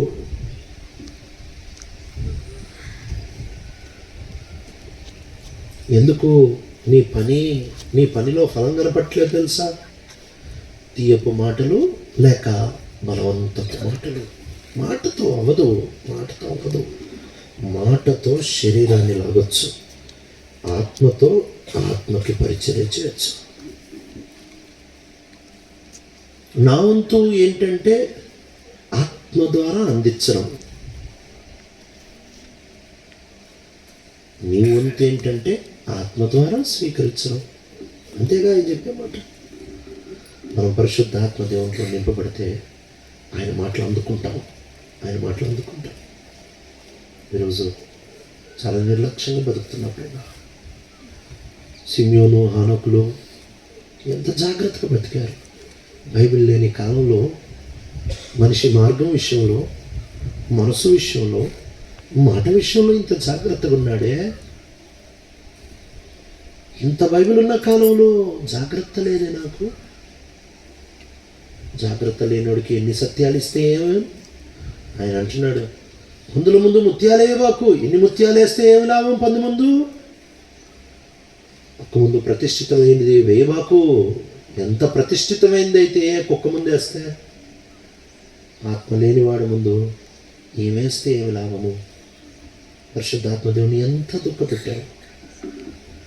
ఏ విషయంలో ఆయన ఇబ్బంది పెడుతున్నావు, అది వదలకుండా నువ్వు ఒట్టి ప్రార్థన చేయబాకు. ఏ విషయం పరిశుద్ధాత్మ దేవుడిని దుఃఖపెడుతున్నావు నువ్వు? ఏ విషయం ఆయన స్పష్టంగా వదులుకో అని చెప్తుంటే వదులుకోకుండా పట్టుబట్టావు? ఏ అబద్ధం ఒప్పుకో అని ఆయన చెప్తుంటే అబద్ధాన్ని ఇలానే కొనసాగిస్తున్నావు? ఏ పని, ఏ వ్యక్తిని, ఏ వృత్తిని, ఏ సంపదని వదులుకోమంటుంటే దాన్ని వదలకుండా జరగబట్టుకున్నట్టు పట్టుకున్నావు. ఏడు నుంచి పనిచేస్తాయి స్పెషల్ మీటింగ్లు నీకు? ఏడు నుంచి పనిచేస్తుంది బైబిల్? నేను పరిశుద్ధాత్మ దేవుడు పని చేయాలంటే ఆయన చేతికి వదిలేస్తావు. నువ్వు ఈ మీటింగ్కి వచ్చావంటే ఏదో ఏరియా ఉంది నీ లైఫ్లో, వదులుకొని ఏరియా ఏదో ఉంది. పోరాడుతున్నావు, చాలా ఇయర్స్ నుంచి పోరాడుతున్నావు. దేవుడు అంటున్నాడు ఈ పని చేయంటే వెనకాడుతున్నావు. ప్రభు అంటున్నాడు ఇది వదులుకో, వెనకాడుతున్నావు. ప్రభు అంటున్నాడు ఇది మార్చుకో, వెనకాడుతున్నావు. ప్రభు అంటున్నాడు వీళ్ళని వదులుకో, వెనకాడుతున్నావు. ప్రభు అంటున్నాడు ఈ అలవాటు మార్చుకో, వెనకాడుతున్నావు. వెనకాడద్దు. ఈరోజన్నా అప్పగించుకుంటాం. ప్రియ తండ్రి ఆత్మ ద్వారా మేము చేసే పరిచయం ఆత్మీయులకే అర్థమవుతుంది. సిమియోను, హానోకు, పౌలు ఎంత జాగ్రత్తగా నీ ఆత్మను కాపాడుకున్నారయ్యా, ఎంత జాగ్రత్తగా కాపాడుకున్నారు. మేము చాలా నిర్లక్ష్యంగా బతుకుతున్నాం. మా జీవితానికి కేర్ఫుల్నెస్ అంటే మాటలో కేర్ఫుల్నెస్, మార్గంలో కేర్ఫుల్నెస్, మనస్సులో కేర్ఫుల్నెస్. ఆత్మ బయలుపరచే సంగతులు అందుకునే కృపను అనుగ్రహించండి. యేసు ప్రభు నామమున అడుగుతున్నాను తండ్రి.